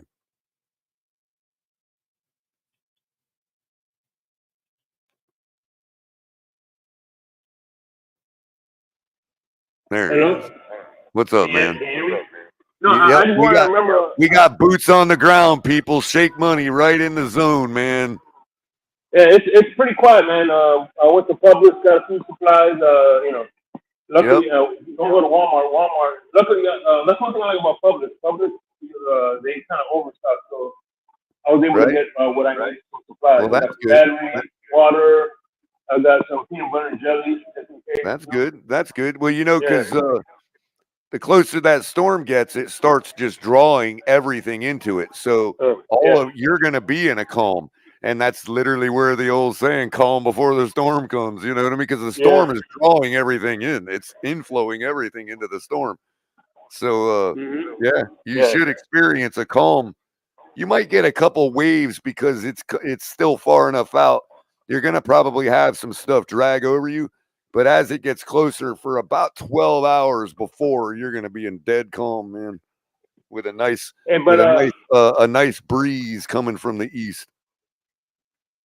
But I'm glad you brought up Katrina because after that we got hit with that one. Port Charlie got hit with Charlie. I forgot the other name of the storm, but I remember Florida got hit with 4 hurricanes in one season. Well, yeah, 4. That would have been what didn't like Charlie and like Irma and Ivan all go through there. Yeah, but Charlie would hit the same year as Katrina and Wilma. Remember we got hit by Right. Wilma right after Katrina. Right. Then you had Francis and Jean that same year. Yeah. I think Wilma made landfall at Port Charlotte. No, actually, it hit Miami because I was living in Miami when we got Wilma. We were out of Well, town. the storm did because it bisected the state. Like we still got Category 3 up here in West Palm Beach from Wilma. Yeah, I remember we were out of electricity for a long time in Wilma. Yeah, it looked like a big bowling ball, man. It had a really well-defined big eye that like encompassed most of the southern part of the state. Luckily, I was at my brother's house in Northport when my brother was living. I was living at my brother's house when Wilma came by, so I wasn't there for Wilma. But I know when I came back, all the trees were down. It was crazy. Ironically, Shake, I lived in South Florida my whole life. Wilma was the very first storm that I've taken a direct hit from. Yeah. In all them years, man. In all them years. Because I moved up to Ocala. I was living in Ocala when Francis and Jean hit. Mm-hmm. So I moved back home to South Florida, and then Wilma came through. So Wilma is the first one I've ever experienced a direct hit from. And Katrina, if memory serves me right, it was like it flew by us like a Ferrari. I mean, yeah, exactly. No damage whatsoever. And when it went through Miami, it was only the size of Andrew. So like up here, we didn't get nothing from it. We didn't, and most people in Palm Beach County, you'd ask them, they don't even realize Katrina went through Miami. Same thing with Florida. It went through us, and I didn't feel it. You know what I mean? It's the people in New Orleans that got it worse. I remember the very top edge of the crappiness was going right over like just like Deerfield, man. That's as far north as it got. And that's just south of Boca if you don't get up here much. I'm up like closer to Southern Boulevard, which is like, basically like right down the center of Palm Beach County. But it ought to be fun. What's funny is people forget that there's years that Florida goes without getting one hurricane at all. So. Yep, I remember when I was a kid, I was like 2 years old. I think it was 1979 when David hit Miami and ran up the coast of the eastern coast of Florida. Flooded out all up here. Like there were people surfing in their backyards and shit, man. Like it was all flooded up here. Matter of fact, we haven't had a flood like that in Palm Beach County since Hurricane David.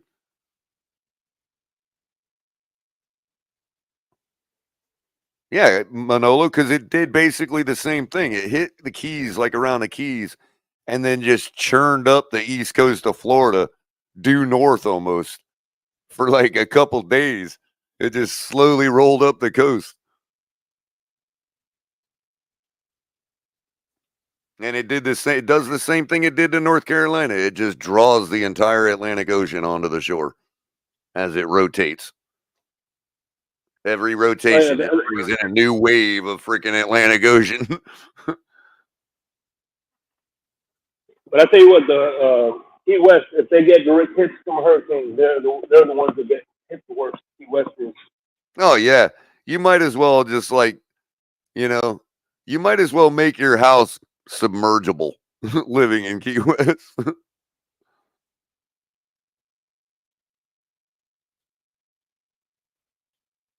In the PNW. Where's PNW? Oh, Pacific Northwest. Yeah. Oh, yeah. And don't forget volcanoes, Adam. I mean, you had the only recorded volcano eruption in United States history since I've been alive. Like major eruption, like Krakatoa style eruption. Mount St. Helens, man, that was. And by the way, real quick, from Fort Myers to all the Sarasota, there's no gas.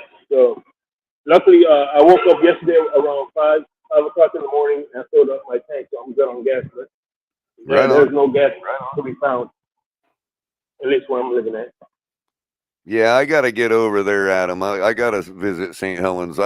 As a kid growing up, like I was real fascinated by that whole event. Like I've studied it my whole life, and I got to get there one day. And yes, it has been erupting recently. As recent as they had a major eruption in, like not major, but a real eruption in like 09. And I think they had one as recently as 19. And Adam's saying it's been gurgling recently. It's definitely erupting that inside that caldera. It's growing quickly. You know, Mount St. Helens, the dome that blew off, the cap that blew off of that mountain had only been there for 150 years. Like that's how fast those domes, those caps grow on those mountains in the Cascades. That's how active they are. And Mount St. Helens itself is less than 500,000 years old. It's only like 250,000 years old. Rainier is about 500,000. They're actually very, very young volcanoes, and they're very active. If you think about the bulge that happened in the eruption in 1980, there was a bulge that started to form in the side of the mountain in the north face. And that bulge grew to like, I mean, it was growing. I don't remember what the rate was. It was like a foot per day or something, man. Like you could almost see the bulge growing. You know what I mean? Like it was that fast, dude. And that thing just slid off. And when it slid off, it opened the hole up, and then that's when the blast happened right after the slide happened. So the slide happened, and then the sideways blast out of it took that slide and blew it further at hurricane force speeds.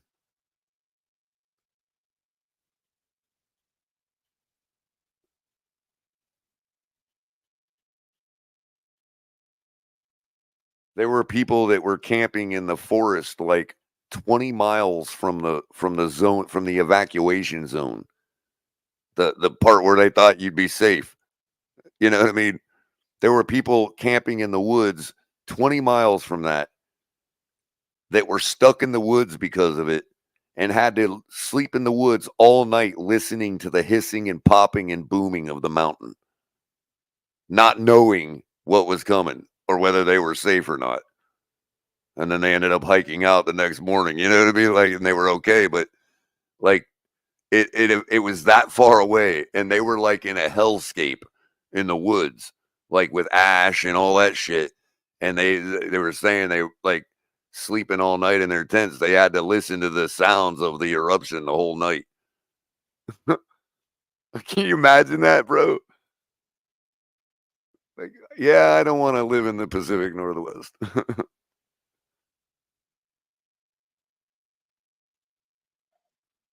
Hey, by the way, I like this one, Mr. Finisher. Look at this. That's right, baby. That's right.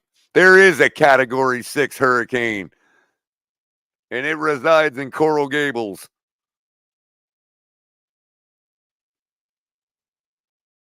Yeah, that's what I'm saying. It's like, you know, growing up as a kid, you know, going through like a tropical storm or something, just the sounds of all that freak you out. Imagine being in them woods and hearing that volcano all night, man. What I didn't know until later in life was that eruption event lasted for 6 years. And I had by the no way, idea. one thing I want to say too, I'm glad I just thought of it. One thing that I want to add to what you're saying about the fear mongering. So what happens is they bring out the worst case scenarios, right? Every storm, and it doesn't happen. Next thing you know, people are like, "Oh, you say that you over exaggerate every storm." Right. People don't listen anymore. Exactly. You start having people call real news fake news. Instead of Category 6s, we'll be talking about whether the storm's going to do anything or not in the future because of the fact that, you know, officials and media and everybody exaggerates and sensationalizes the shit. There's one thing to be, overly fearful. It's another to sensationalize it. Nothing has ever done this before. I'm so tired of hearing that, dude. I want to reach through. I want to cancel everybody's internet that uses the phrase, this has never happened before. Like, all I did was a quick search and found Opal in 1995 and Mitch in 1998. Both formed in the Gulf. One of them formed in November. Yes. Oh, by the way, another word they like to use is, this is the strongest recording on record. I'm sorry, Shake. This is one. They go. This is the strongest hurricane on record. Oh, right. And then when you challenge them on it, they're like, well, based on the barometric pressure. Okay, fair enough. When you actually look it up, it's the 4th strongest barometric pressure recorded in recent history. The 4th. I think Katrina may still hold the record, because when it passed through Miami and went out to the Gulf, it got in that one spot that's really, really conducive, and its millibars dropped to record levels. I think Wilma did too, and one other storm that got that low. I can't remember off the top of my head, but it happens right there after the Florida Straits between Florida and Cuba when it first opens up into the Gulf. That's when they all drop in barometric pressure. And yes, you will see some record levels quite often.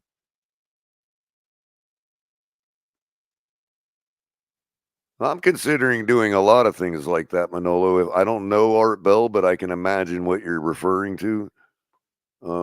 Yeah, I'm ready. I just need a co-host for deflection and I'll be good to go.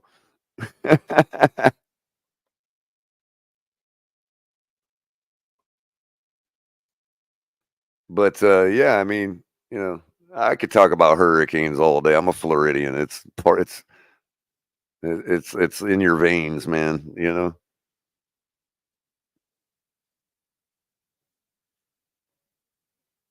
I spent 11 years in greater St. Louis, so I got a little bit of tornado knowledge under my belt now too.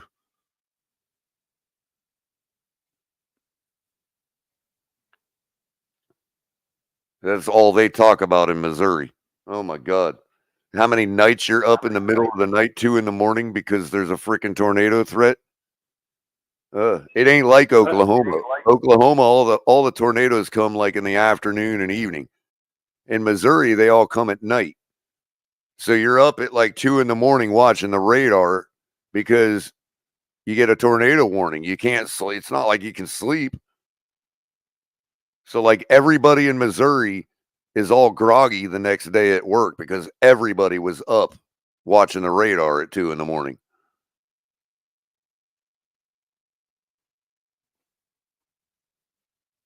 It's a quite frequent occurrence in the summertime, in the spring and summer in Missouri.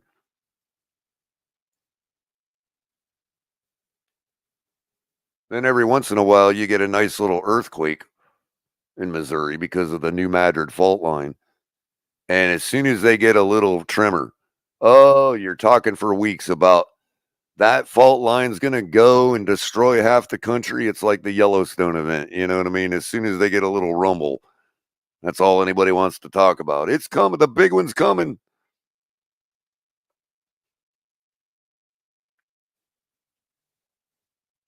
Yeah, the New Madrid fault line is basically a big hole in the center of the North American plate.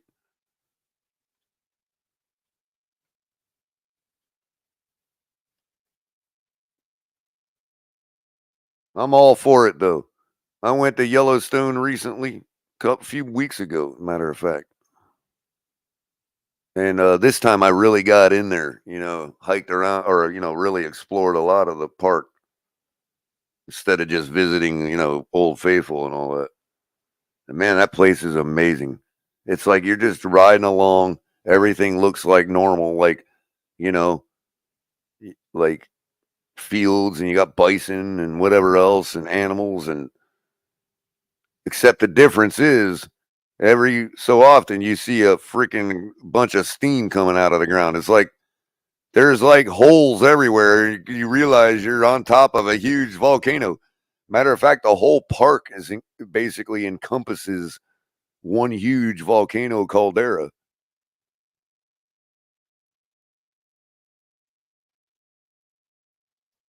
So you're basically on the volcano if you're in the park. Anywhere you're in the park, you're standing on a volcano. An ancient volcano that is still active.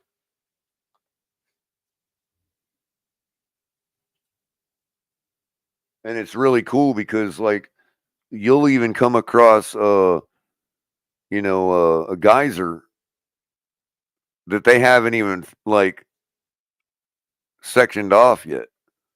Like, a geyser might form in the days that you're visiting there. And it just happens right off the side of the road. You know what I mean? It's like crazy. And then you got this one place where there's a bunch of geysers, and there's a whole bunch of like poisonous water and hot water.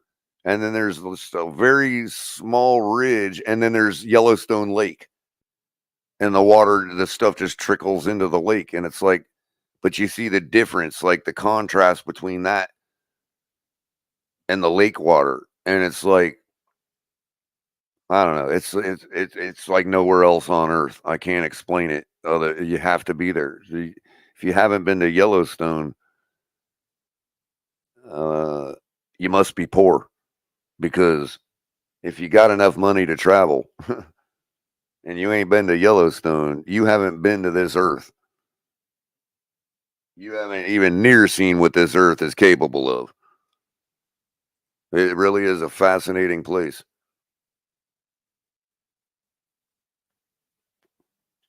It's the only place you can go in the world, like Adam's saying, where you're actually right there in the thick of all the geologic activity. You know what I mean?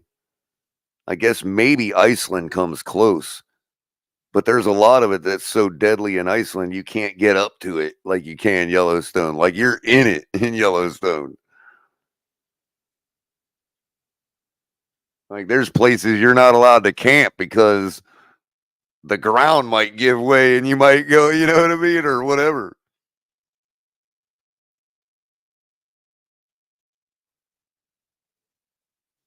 You know, they tell you, yeah, that's true too, Adam. It's more of a volcanic system than one huge thing. It's actually like a big zipper underneath all the land there, the plate and all that. It's like a big zipper ripping apart. But you got these boardwalks that you walk around all the geysers and whatnot, and like all the land around the geysers is all like fragile. And when I say fragile, I mean like you'll see holes already forming. You're walking by it, and they tell you, don't walk over here. Don't get off this boardwalk, because you literally could just walk through. The crust might only be an inch thick into a bunch of sulfuric acid. And it happens all the time because people don't heed the warnings. They just don't understand what is actually the nature of it there. So they'll walk off the trail, break through the ground, fall right into a pool of sulfuric acid.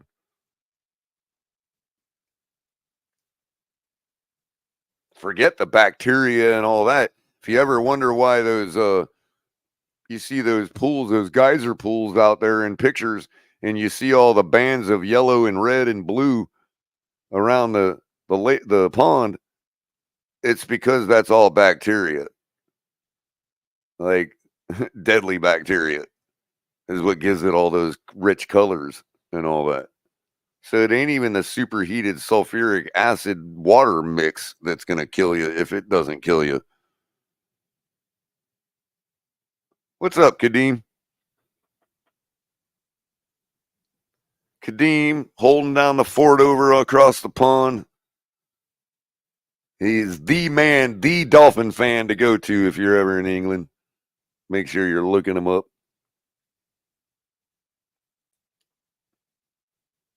Right, exactly, Adam, exactly. We went and tried to visit, there's a place in Wyoming, a little peak. It's called Hart's Peak or Hart's Mountain. And there was a huge geologic event there, you know, a million years ago or whatever, that basically created the whole floodplain that is like the whole lot, you know, what do they call it? A alluvian field, like the whole, all of the land to the northeast of Wyoming up into Canada was laid down. Like most of Montana, all that was laid down by this event. And we were trying to go visit the actual peak, but we kind of ran out of time. We were kind of heading to some other places and kind of couldn't fit it in. But during that time in that event, I don't remember if it was that exact event or if it was just that time period and the stuff that was going on actually caused the flow of the Missouri River to change. So at one time, the Missouri River was going into Canada and emptied out into the Hudson Bay.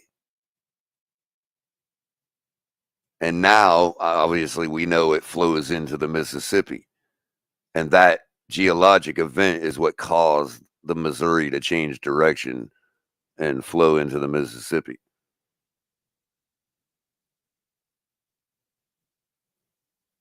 Yeah, I think that's what they are. The Missoula floods, I believe, is the same event. The guy I've been following on YouTube, the geologist I've been watching recently, pretty cool dude. He lives in Wyoming, and kind of that's his forte, is that whole area. But his name's Myron Cook. He's pretty good. He's like an old dude, and he just takes you out there and on his YouTube videos and shows you all the stuff and what it looks like from the map perspective, and then also being out there pointing out the formations and all that. Yeah, I think they say if something like that happened today, Adam, it would be like the end of this country.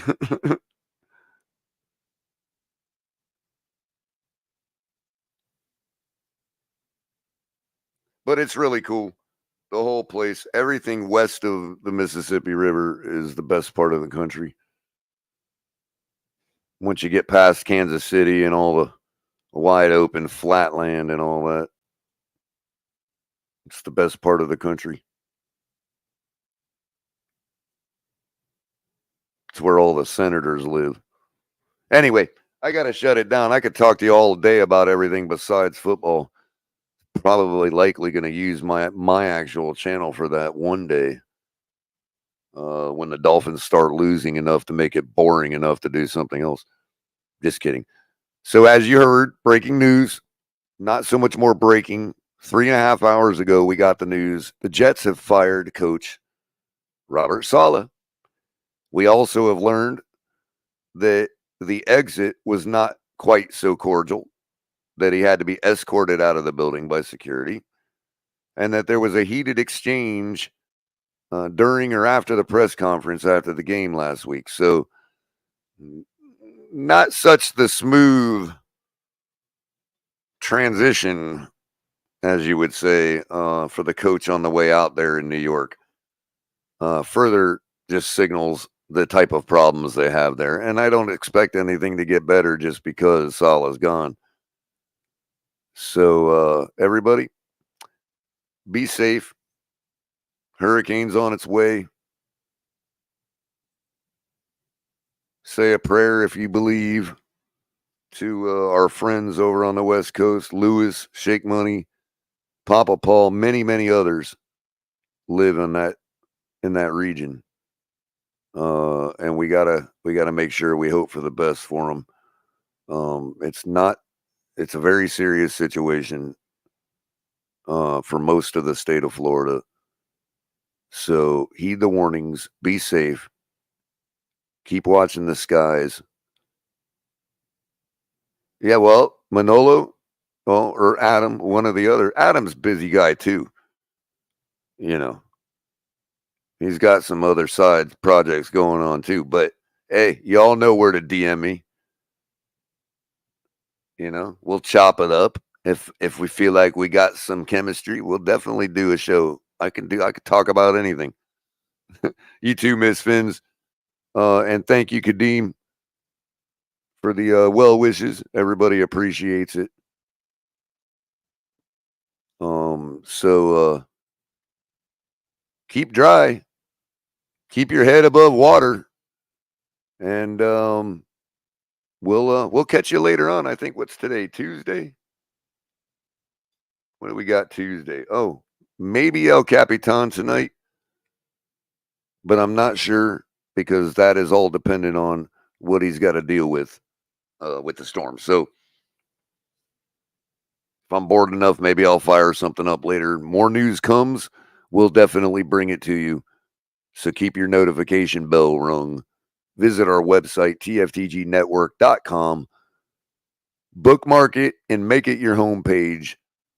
And that way you can find everything there that is the Fins Tailgate, including our shop. So everybody have a great day. Enjoy the bye week if, you get too bored. And make sure you're keeping us up to date if you're in the region that's affected by this storm. We want to know everybody's safe. So if you're out there, make sure you're keeping up with us. If you're okay, give us as many reports as you can. We'll all be listening. And if there's any pertinent information that I need to bring to y'all about the storm, I certainly will. Because as I noticed, not everybody is getting the right information from the right sources. So we'll clear up any nonsense as this storm approaches. Be safe, everybody. Again, I can't say it enough. Take it seriously and don't be stupid. Have a good one. Fins up.